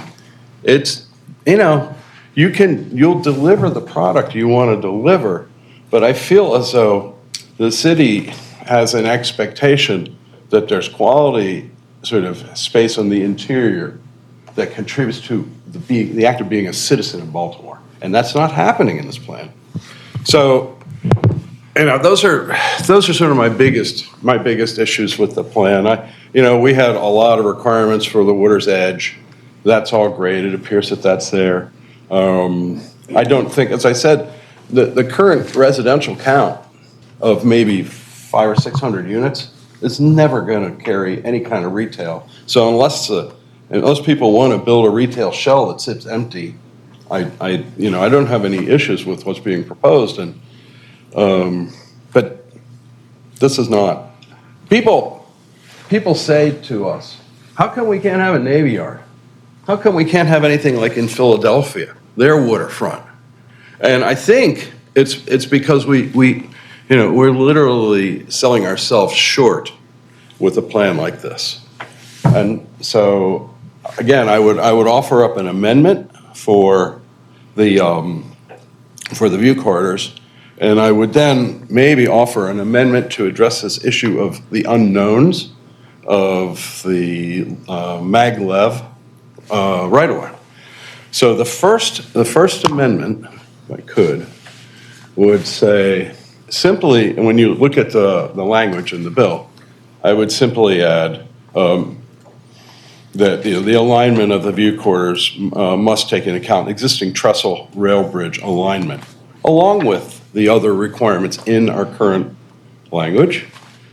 And then I would also ask if it's possible, is there a way that we can, as we wait for the maglev to be decided, and if there is no construction of townhomes for 1 year, 5 years, 10 years, can we get a commitment to turn that not into a fenced-off, rubble-strewn area, but an improved open landscape area.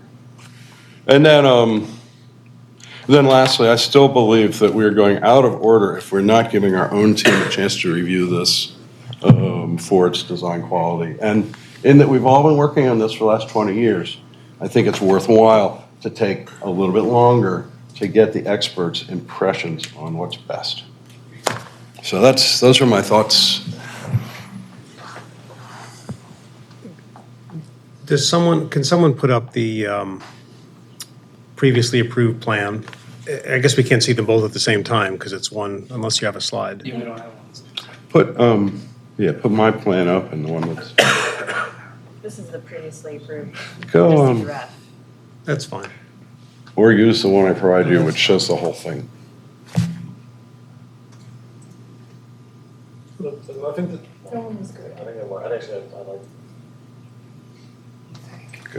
Go back one or two. No, go back one more. What was wrong with the slide we just had? Oh, well, because it only shows you about half, and I think it's important to see this comprehensively. Well, it shows the relevant half. Yeah, well, it's all relevant.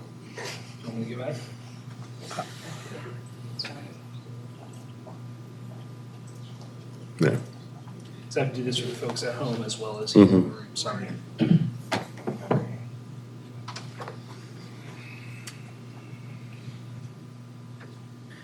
Did you have something, Deputy Mayor, you want? Well, I guess, we're in full debate versus asking questions mode. I mean, I have. Well. There aren't questions. Are there any other questions? I mean. Hearing none, we're in full debate mode. Well, I mean, I guess. So let's have some discussion, and please feel free to start. Yeah, sure. I mean, I guess my immediate pushback, I guess I appreciate your profession as an architect and wanting to celebrate like the landmark. I guess I disagree, well, not super strongly, but pretty strongly on the view corridor for the trestle bridge. Just like I'm looking at it from Google Earth from that angle, and is because there's a BGE power station, there's no view corridor to really celebrate. And I play a lot of softball, used to at Swan Park, and like it's interesting as a nice old bridge, but it's I don't think it's particularly something to celebrate. And I guess the other pushback on like what's the original plan and a more public space, we're still kind of in the same position where you're imagining residents from Old Westport coming down Wimborne and it's not going through parcel P, the park that'd still be there, but going all the way down to this other view corridor, which runs into a BG&E substation to then sort of hang out in front of buildings and then go to the waterfront. My point being that we still, in the development team, I'm not sure if they had to, but they are providing waterfront amenity. It seems relatively nice and inviting. That's where people will be hanging out, not in the community, either in the original plan or, and I recognize the concern about the Muse in parcel C and F in the new plan, but the waterfront is where you want people and people will be going to. And so, I don't see a requirement unless there's something I'm missing from this like project genesis that the development team or the developer has to go above and beyond to provide more mixed public amenity space within the development versus going above and beyond providing community benefits for the entire waterfront and going above and beyond with parcel P, which looks, better than most waterfront parks around Canton and Fells Point. So that's my reaction on the view corridor. I guess I think the amendment, I guess I was inclined to support the part about the future maglev easement and dealing with the condition if there's no homes built. So that's my position. Commissioner Allen, can we go to you next? I'm good. Not good, but I don't have any questions. Mr. Vice Chair, we're going to skip Mr. McCoach for the moment. I want to credit staff for the bold observations in the staff report because, this is a departure from the previous plan. What I would like to see us somehow maintain some flexibility. I hate the idea that, we're approving a plan to facilitate a subdivision. It seems like again, I just wish there was a way for us to move forward and maintain some flexibility without just taking everything on the top half off of the table and saying that those things are never going to happen. Not sure that that path exists, but I also, for, commissioners, as we look, this is a waterfront development. I just want us to think about it in the same way. We've had a lot of contentious debates in this room about the waterfront. I mean, the Harbor Place being one of them, and, this isn't Harbor Place, but we should remember the debates that we had around putting residential, private communities on the waterfront and limiting the access for, like we just talked about, downtown is considered everyone's front porch. Well, I think we're trying to take that perspective with the entire waterfront. And so just keeping in mind the extent that this does this more or less than the previous plan. I mean, I guess, Mr. Chair, you kind of raised the hypothetical before in the process, like we could not approve this master plan and they could still come back to us with a development plan. And of course, we would object that it's not consistent with the master plan, but that wouldn't prevent it from moving forward. So to the extent that we can limit the undercutting of the original vision by still, having a path forward for phased development, because the 2021 plan supposedly was phased. We've talked about phasing here, but it seems like we need to make a decision for all of these parcels right now, even though that they're not reasonably going to be built out for, 5+ years, best case. So that's kind of my concern. Sure. I would say these will be built as soon as you approve them. I appreciate that. Can you clarify, is parcel B the only parcel that's not controlled by this development team? There's a contract holder for half of parcel 1, the tax credit development that we talked about, and there's a contract on C through F. But we're the beneficial owner of everything else, except for parcel B. Okay, thank you. I'm good with questions right now. Great. Commissioner John? My comments. View corridor is very similar. Deputy Mayor on that. I'm also very familiar and aware of that area and respectfully disagree on the argument here. So I think I would lean more toward the new plan for that. I share the Vice Chair's concerns about the private waterfront residential issue. I think the plan in place is Rec and Parks having that waterfront walk, right? That's the current nature. But the way that things happen, clearly I run a business improvement district. So the thing that I would be concerned of is the ones that are going to be taking care of this Rec and Parks property will most likely fall under the residents. So what happens in 10 years, 5 years, if the residents are taking care of the property physically, monetarily, does it essentially become a private waterfront? So I think it might be our responsibility to think about what that really actually means versus what's on paper. I share that concern very much as well. What that looks like for us at Planning Commission, I defer to my other commissioners on that. Little help there. But I think the flexibility and reflection of what the market is, clearly because I'm very familiar with that area, is I have to be in support of this new way of looking at it and the way that we look at projects coming down the pipeline. Can we clarify?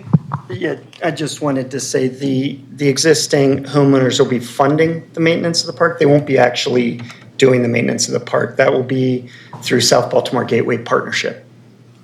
Excellent, thank you.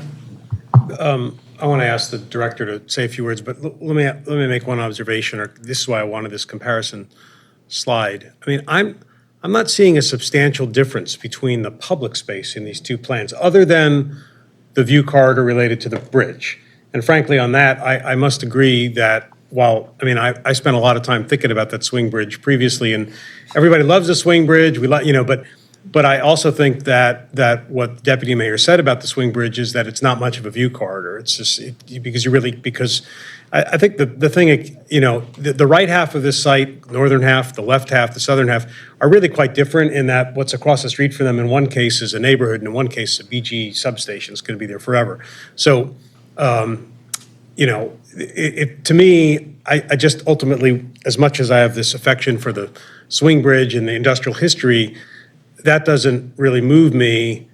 But other than that, I'm seeing, other than the shape, the sort of contours of it, is it right that the public space is similar? I see I see park on the left, on the water. Help me understand whether that's correct. That is correct, and John may have the actual figures, but there's actually more open space under the new plan than there was under the original plan. Yeah. I don't know if you have the numbers handy, but. My point is, the point I'm making there in my own head is the muse, if you will, or the sort of private space. It may be private, but it's additive. It's not. I mean, it's not taking away from the true public space. That's right. Right. Yeah. And just so everyone's aware, so the park is 11.82 acres on land. There was a bunch of water acres, but we didn't count that. It was a total of 25 total acres that were dedicated to the city. And then every parcel has public access easement integrated throughout it. So it would not be fenced or anything like that. It would be very porous and open to folks to walk through and access. And that was a big part of the design, was having a lot of porosity for the community to be able to walk through the residential neighborhoods and access the waterfront park. Okay. Thank you. Mr. Yeah. I was just going to summarize the evolution of the staff review of this. So I don't think there's any argument that the swing bridge isn't a gorgeous thing. There's one in Canton that is highlighted. And I don't think anyone would argue that a group of townhouses is more private than the earlier plan. The question was how to make the best of that. And I think we looked at it through a couple of different viewpoints. One is maintain a very high quality waterfront green space, which I think was accomplished. Two, the connection to the existing neighborhood. We didn't really feel like they would use this swing bridge view corridor because they'd come down through the park to the gorgeous waterfront. So that left Clare Street. Clare is the connection to all of West Baltimore, up Monroe Street. So we focused on that to invite in the rest of the city to the green space on the waterfront. And then the Muse was an amenity to the developer. It would, I imagine, be a private spot, but to your point, it didn't take away from any of the public green space. It was something offered by the developer to their clients. So that was, and then focusing on maintaining a public face on Cloudman. I think those were kind of the principles that led to the approval, the staff approval for this site. Can I have just more updates? I said one first. I didn't think through everything I wanted to say. Also, my other pushback or replies, I heard the concern from Ms. Allen, which I get. It'd be nice to have more retail interspersed, but that's sort of kind of Ms. Hecker pointed out. The modern retail environment is just completely changing in the world. As Whitefell's point is having struggles, and everyone's door dashing and not going to corner retail as much anymore. And so I think clustering it and kind of pushing it towards Annapolis Road will be nice. There are very few retail amenities, to my knowledge, when I drive through, that are there now, but with pushing it to Annapolis Road would make it nice. And I guess other broader point, thinking about another 20-year project in Poppleton that's been stalled for 20 years, is that I really, really, really, really want to push something that will be shovel-ready and don't want to have the community members. I think there's like 36 owner-occupied homes in the old Westport that have been sitting waiting for something to happen on this side of Westport. And there's that reason I would encourage us to, take the what we have here, and, don't let the perfect be the enemy of the good, and to allow some development to happen on this side of the water, which is, 20 years in the making. What's our tool to manage or implement commercial development on Annapolis Road, which everyone seems to agree about, but is outside of the purview of this plan?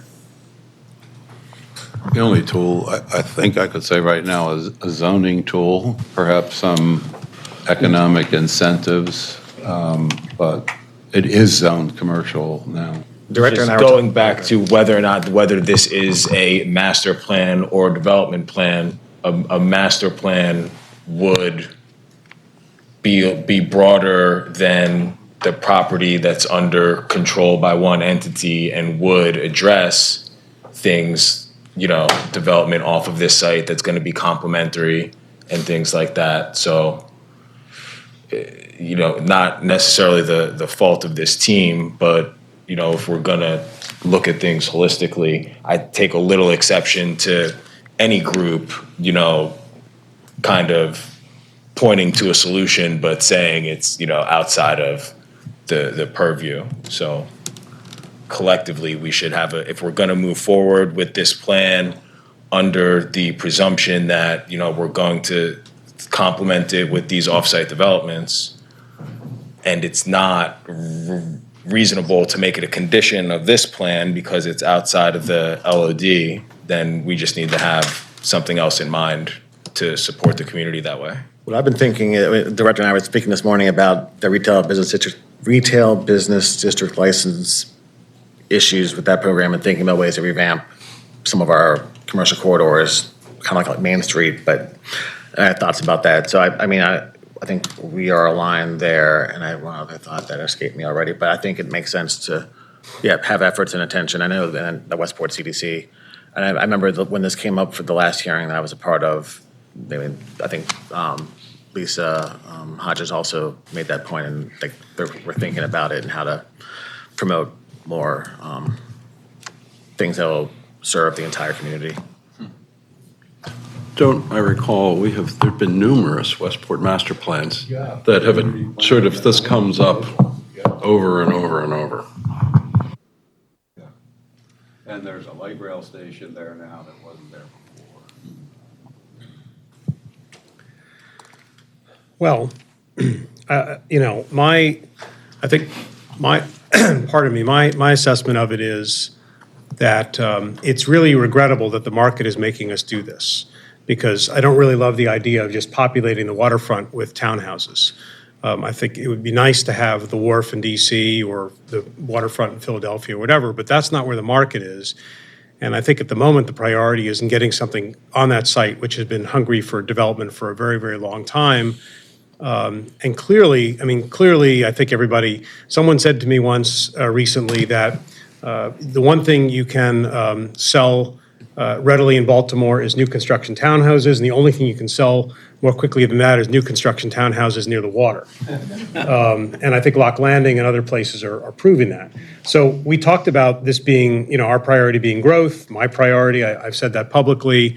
I'm confident, as the developer said a few moments ago, that if you could get the building permit tomorrow, they have their materials, they would be building. So it's exciting in that respect. It's just, I have to admit that I started with a feeling of deflation, and because you're like, really, like this is the best we can do, but that's where the market is. So I'm prepared to sort of support it. Also, I would note that the community's concern, not ironically, but the community's concern is not about the home ownership, apparently. The community's, which was the thing I was kind of concerned about. The community's concern seems to be more about retail and so on, and boy, I would love to solve that problem too. And frankly, I think the market, it seems to me that if at some point, if that community needs and wants retail, then the market will in some ways provide that retail for it. When I say that community, I mean the combined communities of existing legacy Westport as well as new Westport. So I'm hoping that people will continue to look for those opportunities to bring that use. I also think that it would be worth, and this is not the developer's responsibility, but it's the discussion that sort of started around the table here. I think it would be useful to ask the planning department to talk with the mayor's office, to talk with BDC, to figure out what sort of task force we could develop that would really address this question of community-based retail in this quadrant or this area, because that clearly is a really difficult problem to solve, but it's not going to get solved by the developer on this site, unfortunately. So, I think where I come down is to support this. I'm more than willing, if people are willing, I don't want to go through some overly formal process. If it sounds to me, Mr. McCoach, that people are not prepared to support the view corridor amendment, and I'd rather not go down that path.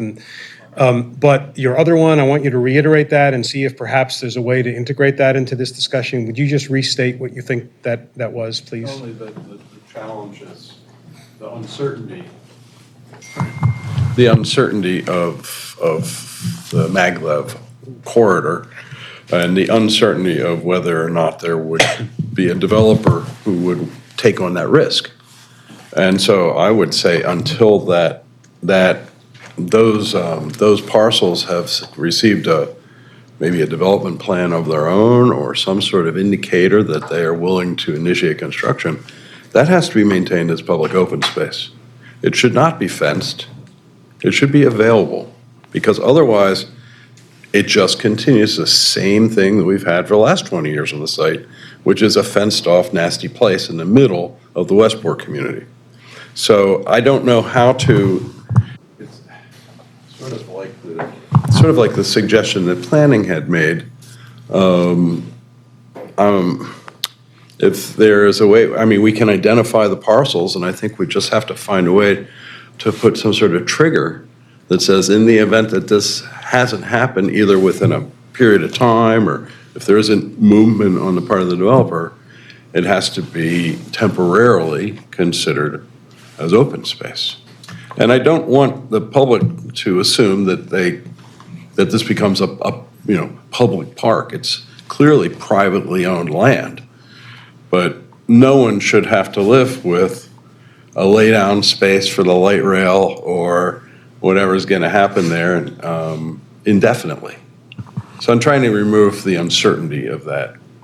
Can I have a friendly amendment? I guess a friendly modification is that, maybe this development plan, we provide the note, and then with the development team and planning staff come back when it's time to subdivide, because we have another bite at the apple, to come back with something that's actionable and deliverable. I think that's the way to do it. I think this discussion's been helpful because it's surfaced some of the concerns and anxieties, some of which we've had to process, work our way through. But I think that there is going to be another bite. So what I would propose we do is to, and I take a motion to do this, is to approve the zoning bill recommendation, recommend approval pursuant to the staff report. That means adopting the findings and the recommendation. And I guess these are two separate actions? Yes. Right. So, and then secondarily, to approve the master plan as it's been updated, as it's been presented. So let's start with the first one. I'll take a motion to adopt the findings in the staff report as well as the recommendation to approve City Council Bill. I'm going to scroll up here. What is it? City Council Bill 25-0054. Is there a motion? So moved. Is there a second? Second. To be clear, this is specific to the view corridor overlay? Sorry? This is the view corridor overlay. Yes, sir. Are we roll call? We roll call on this? Okay. Sorry. All right. So first of all, any further discussion before we move to the vote? I don't want to rush anybody. Okay, let's go to a roll call vote on that, please. Okay, I'll come back to Robin Allen. Is the Honorable John Bullock online? Yes, I am. Do you vote yes or no? I do vote yes. Christine Griffin? Yes. Claudia Jolin? Approve. Doug McCoach? Disapprove. Justin Williams? Approve. Eric Stevenson? Disapprove. And John Laria? Approve. and we'll see if Robin comes back. Yeah. So let's move now to the master plan as presented by the staff. I think all I will say in editorially, it doesn't have to be part of the motion, is I think everybody's heard the concerns here. And when we come back to talk about the revised development plan, final development plan, as well as the subdivision, it would be useful if people would not ignore all these questions and concerns, and if we could find some way, because it could potentially affect the commission's decision in that next step. But we do want to keep you moving here today, at least I do. So is there a motion to approve the master plan update? So moved. Is there a second? Second. Okay, so there's a moved and seconded. Any further discussion? Yes, one question. It's Please. a technical question. Since this is being called a master plan, just so I'm clear, I understand the requirements for a master plan in terms of 3 public meetings and things like that. Is this subject to the same requirements? Are you thinking about the neighborhood master plan? That's a different process. Correct. Yeah, this is not the same as that. We only have 2 processes for master plans, and they both require public meetings, don't they? Well, that is what this is here. I think we're talking about a community plan, and I would use the term master plan here for one parcel or one site. A community plan, we do have 2 processes, one for a city-sponsored plan and one for a community-sponsored plan. Okay. And I didn't catch who the second was. Thank you. Okay. Let's call the roll, please. If there's nothing else. Yes?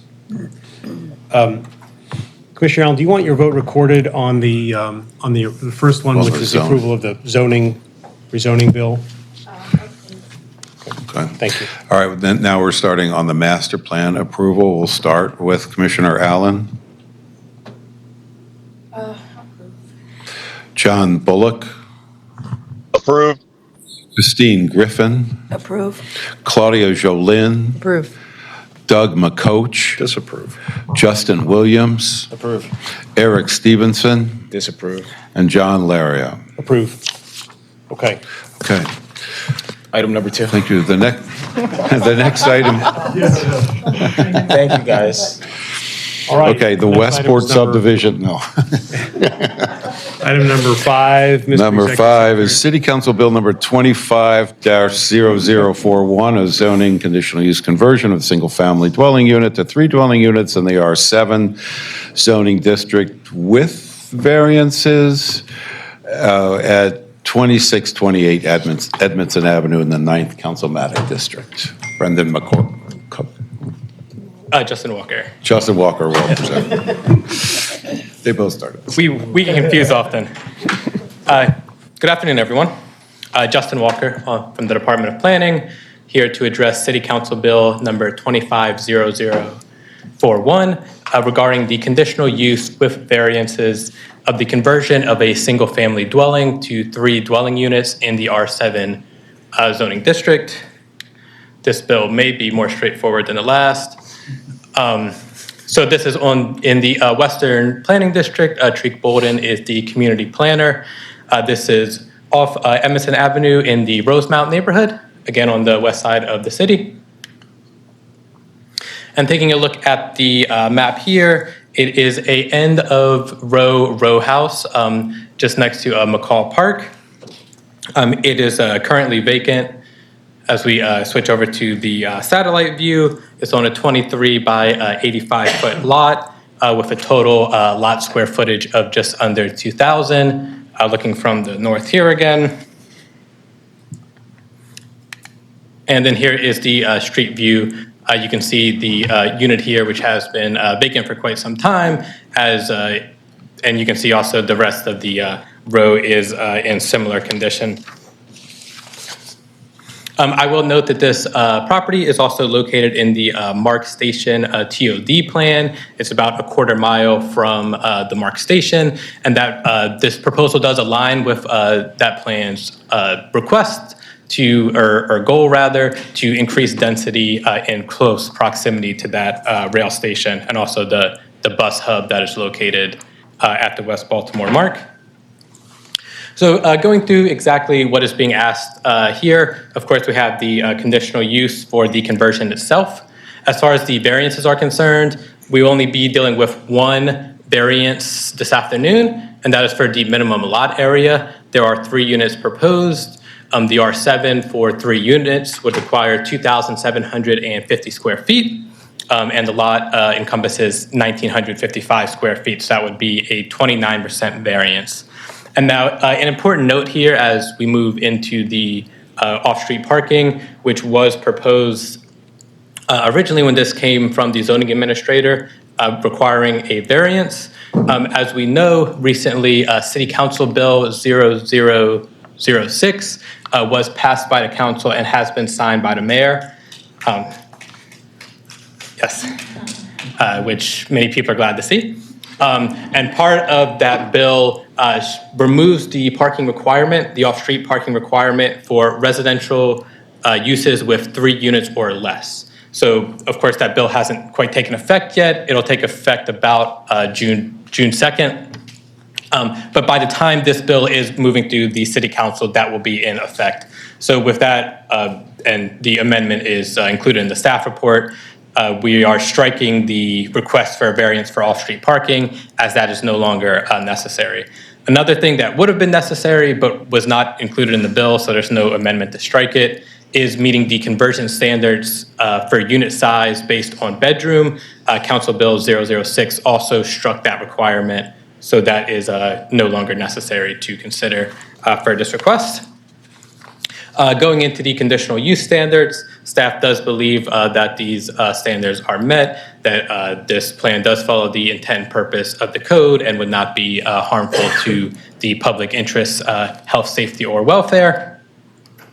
And going into the variance standards, we also believe those are met. This variance would allow for 1 unit per floor for the structure, and the structure, as differentiated from the other houses on the row, does have 3 entrances, 1 leading into the basement, 2 onto the first floor, which is a condition of only that end unit property. And moving on to our equity analysis, as I mentioned, this does align with the master plan for the area, the TOD West Baltimore MARC plan, and it does also align with the city's general land use plan, as this lot is designated residential higher density. And of course, this proposal will be increasing the density of the lot. It will, of course, return the lot, the currently vacant lot, to a productive use. It will increase the housing options in the area. And I will note that the Rosemount Homeowners and Tenants Association has provided a letter in support of this bill. So with that, staff is recommending adoption of the findings and approval with an amendment to strike the off-street parking variance request.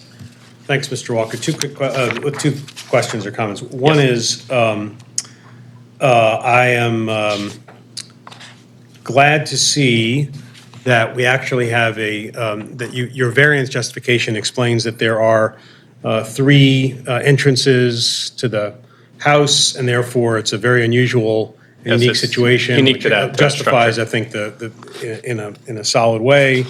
Appreciate that. I also will note the commissioners, the Rosemont Homeowners and Tenants Association letter is in the Wix site. My question for you, could you go back to the image, please, the photo image? The street view? Yeah. I guess my question is, what's going on this block? I mean, here we are talking about this end of group, but is that truly the current condition of the rest of the block? And if so, what's the sort of context for this development proposal? So this is the most recent street view. Is the applicant? Yeah. The applicant is also here if you want to address any questions to them. But as far as the context, obviously, they would be doing a full gut rehab of the structure. Yeah. And Well, from my understanding, they only Is there, own this. are there folks who want to be heard on this issue? Just raise, obviously, the lady who's standing does. Is there anybody else here who wants to be heard on this? Okay, ma'am, please come up and introduce yourself, name for the record. Sure. My name is Melanie Maurice. I'm the owner of the property. I've owned the property for quite some time. I initially bought it to rehab it, but stopped due to a lot of theft in the property. And so, now with all the, development in the area, I want to start doing it again. I recognize that the block needs improvement. People call me all the time about buying it. And also other people I understand, are trying to improve some of the areas. There is another tenant or another person who lives in that block of units. But, I think you have to start somewhere. And so that's what I'm proposing. This is, my question is not directed to you, other than you're doing this with your eyes open because it's obviously a challenge. But my broader question is, is anybody supporting the redevelopment of this block? Has DHCD, does anybody know that this citizen is come to us, asked us this question, is willing to invest whatever it's going to take? I'm sure it's substantial to try and invest in a block that, again, is that a current image of what the condition of the block is? Is like the next door was completely boarded as such and so on? That's right, yeah. So I don't think it should inform our decision here, but I guess I would ask planning director if he has any insight or if it makes sense to. I can follow up with the community planner, probably should have been here. This is not in an IIA. I do know that, but the DHCD has been exploring other types of focal points, and I don't know whether it is one of those sites. But if you haven't been in touch with our community planner or the HCD folks, talk to Justin and we'll get you that contact information. Okay, thank you. Just would be good to provide some support in Yeah. some way. I don't know, do you know from your own research whether, for example, the adjoining houses are privately owned or city-owned? Any sense? I haven't looked at the whole block. I think the one next door is privately owned, but yeah, I haven't looked at the whole block. Okay. This is Tariq Bolden's district. West District. Okay, are there, I'll get you in contact with him. are there commission questions for the staff or the applicant? Okay. Thank you. Okay, so I'll take a motion to adopt the findings of the staff report and including the amendments that were offered as part of the staff report regarding the changes to the bill because of the pending legislation. Is that all? Mr. Tiso, is that complete? Did I miss anything there in that motion? I believe that's it. Yeah. Okay, so is there a motion to that effect? Motion to accept, adopt, and amend. You could have just said so moved. Second. But thank you. Is there a second? Second. Yes. Is there any further discussion? Okay. Roll call, please. Robin Allen, Approve. John Bullock, Approved. And also would like to note, most of the houses on that block are privately owned. It's also close to the footprint in terms of the Frederick Douglass Tunnel. And as was mentioned, the Mark train, there's going to be a massive redevelopment around the West Baltimore Mark Station as well. So yes, approved. Thank you. Christine Griffin, Approve. Claudio Jolin, Approve. Doug McCoach. Approve. Justin Williams is not here. Eric Stevenson. Approve. And John Lariat. Approve. Thank you. Ma'am, good luck. Thanks for taking this on. Next item on the agenda is the major subdivision final plans 2025-002 at 4701 and 4801 Homer Avenue and Park Heights Phase 1, the 6th District. Austin Davis will present. Hello, I'm back. As mentioned, this is the major subdivision final plans for the Park Height redevelopment Phase 1, if you will, Part 2. We have our site as bounded in red along Homer Avenue with Virginia Avenue bisecting it. And here is an axonometric aerial view of the site facing true north, or plan north, excuse me. Here's the street view, which also kind of accomplishes the posting guidelines. And here's the street view of Virginia as seen as per the current the current standards. Excuse me. Here's the final subdivision plan. So as you can see, we have the two lots kind of at on Homer Avenue being subdivided for 17 townhomes and the addition of an alley street in the middle to ease access and to kind of separate from the previous multifamily developments. This is the final development plan as well. And overall, this project, as I mentioned, includes reconfiguring 2 large city-owned lots into 17 single-family homes with each fronting Homer Avenue, 3 larger parcels for the multifamily buildings along Park Heights Avenue, 2 of which have been previously approved, as I mentioned, for the senior and mixed-income apartment developments, and the new aforementioned 20-foot public alley connecting Woodland Avenue and Pimlico Road for vehicle and utility service access. All the proposed lots meet the minimum frontage area and access requirements of the R10 zoning district, and this subdivision enables phased residential construction consistent with the earlier approved subject site. I did not go into the history of this, but I do want to go into a little bit of the context in that the Park Heights Master Plan from 2006 was adopted, and the major redevelopment area was comprised of this greater 62 acre lot as around the bounding boxes here. I do want to say that this has been an ongoing partnership with DHCD in the lot acquisition and consolidation, along with the hundreds of vacants and parcels and whatnot through tax sale and demolition and reconciliation. So without our partners upstairs, this would not be possible. Continuing with my subdivision analysis, I just want to mention that although Carrie cannot be here, the Park Heights Renaissance, the Pimlico Community Development Authority, and the Northwest Community Planning Forum have been notified of this action, and the site has been posted in accordance with planning commissions with the recommendation of approval.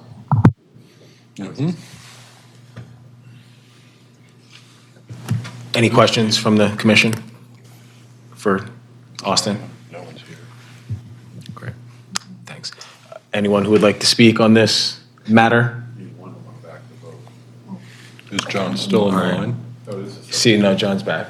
All right, seeing none, close the public hearing.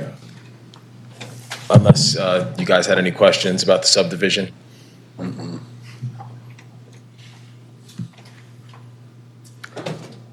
There was no questions from the commission or from the public, so I guess we'll entertain a motion.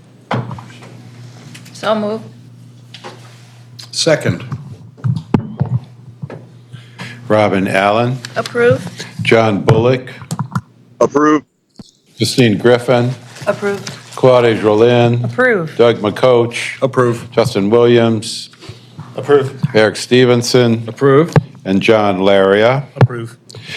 Next item on the agenda is street closing for Block 1604 North Castle Street and Ashland Avenue in the 13th District. Eric Tiso will present. Proud the big guns. And apologies in advance for my voice. I think I'm getting a little bit of a cold. But this is some closures in Block 1604, which is the block on either side of North Castle Street with these that are highlighted in green. This comes to us from DHCD so they can close these and eventually sell the beds. So that's the plat that comes with it without all of the detail. So this is what it looks like now. Those 3/4 of the block have been cleared and are just being used as temporary staging and parking at the moment, pending future redevelopment. So just cover a couple other looks. So looking at just the ownership of all of the parcels, everything that is remaining in blue are still city-owned, will eventually be sold. And then all the other parcels have been acquired over time by Hopkins. So you can see where each of them is touching parts of those alleys. As the city no longer has any particular need for these alleys. Some of them are really just footways. There's nothing on those properties for them to serve, so we believe that it's reasonable for these to be closed and the beds to be sold. And with that, we recommend approval. Thanks. Do you know, is, in view of the mixed ownership of that block, is it intended to be a Hopkins project at some point? Is that the? That's my understanding, but it's not a formal part of Yeah, I this understand. action. I was But just- I mean, it sure makes sense based on. Yeah. There were, because I was part of the EBDI, I think the city The owns. next one's EBDI. Well, this one, the EBDI owns the, I guess technically. East of Washington. EBDI has control, I think the city owned, but the EBDI had something option, but I think either way, the goal is to have it all. I was just common ownership. Yeah. Okay. It's assembly. Any questions for Mr. Tiso? Is there a motion to adopt the staff report and approve the recommendation? Second. It's been moved by Commissioner Jolin, seconded by Deputy Mayor for, is Mr. Tiso's multitasking? Robin Allen, Approve? John Bullock. Approve. Christine Griffin, Approve. Claudia Jolin. Approve. Doug McCoach. Approve. Justin Williams. Approve. Eric Stevenson. Approve. John Laria. Approved. Last item on the agenda today is a street closing for East Chase Street at Crescent Street, Block 6166 in the 13th District. Eric Tiso will present. Okay, this one is a paper street. So this portion of East Chase Street is not visibly a street, so that's the block plat. Looking at the aerial, it kind of, the crescent sort of runs out where those tractor trailers are, and there it is. So the building, the white roof that you see there, I believe the ownership transferred somewhat recently. We have Drew Tilton here on behalf of the owner. Thank you for nodding. If you look at a slightly older aerial of this, the prior owner had kind of informally taken over the street bed and in fact went across into the neighboring property where that triangle is, and they're discussing with the adjacent owner either subdivision or lease, neither here nor there for this action, but the current owner just wants to clean up the status so that it matches the actual. So again, just turning around the building from a couple different directions. There's no street here. There's no public purpose for it. It doesn't lead anywhere. And so we think it's reasonable for it to be closed and sold and recommend approval.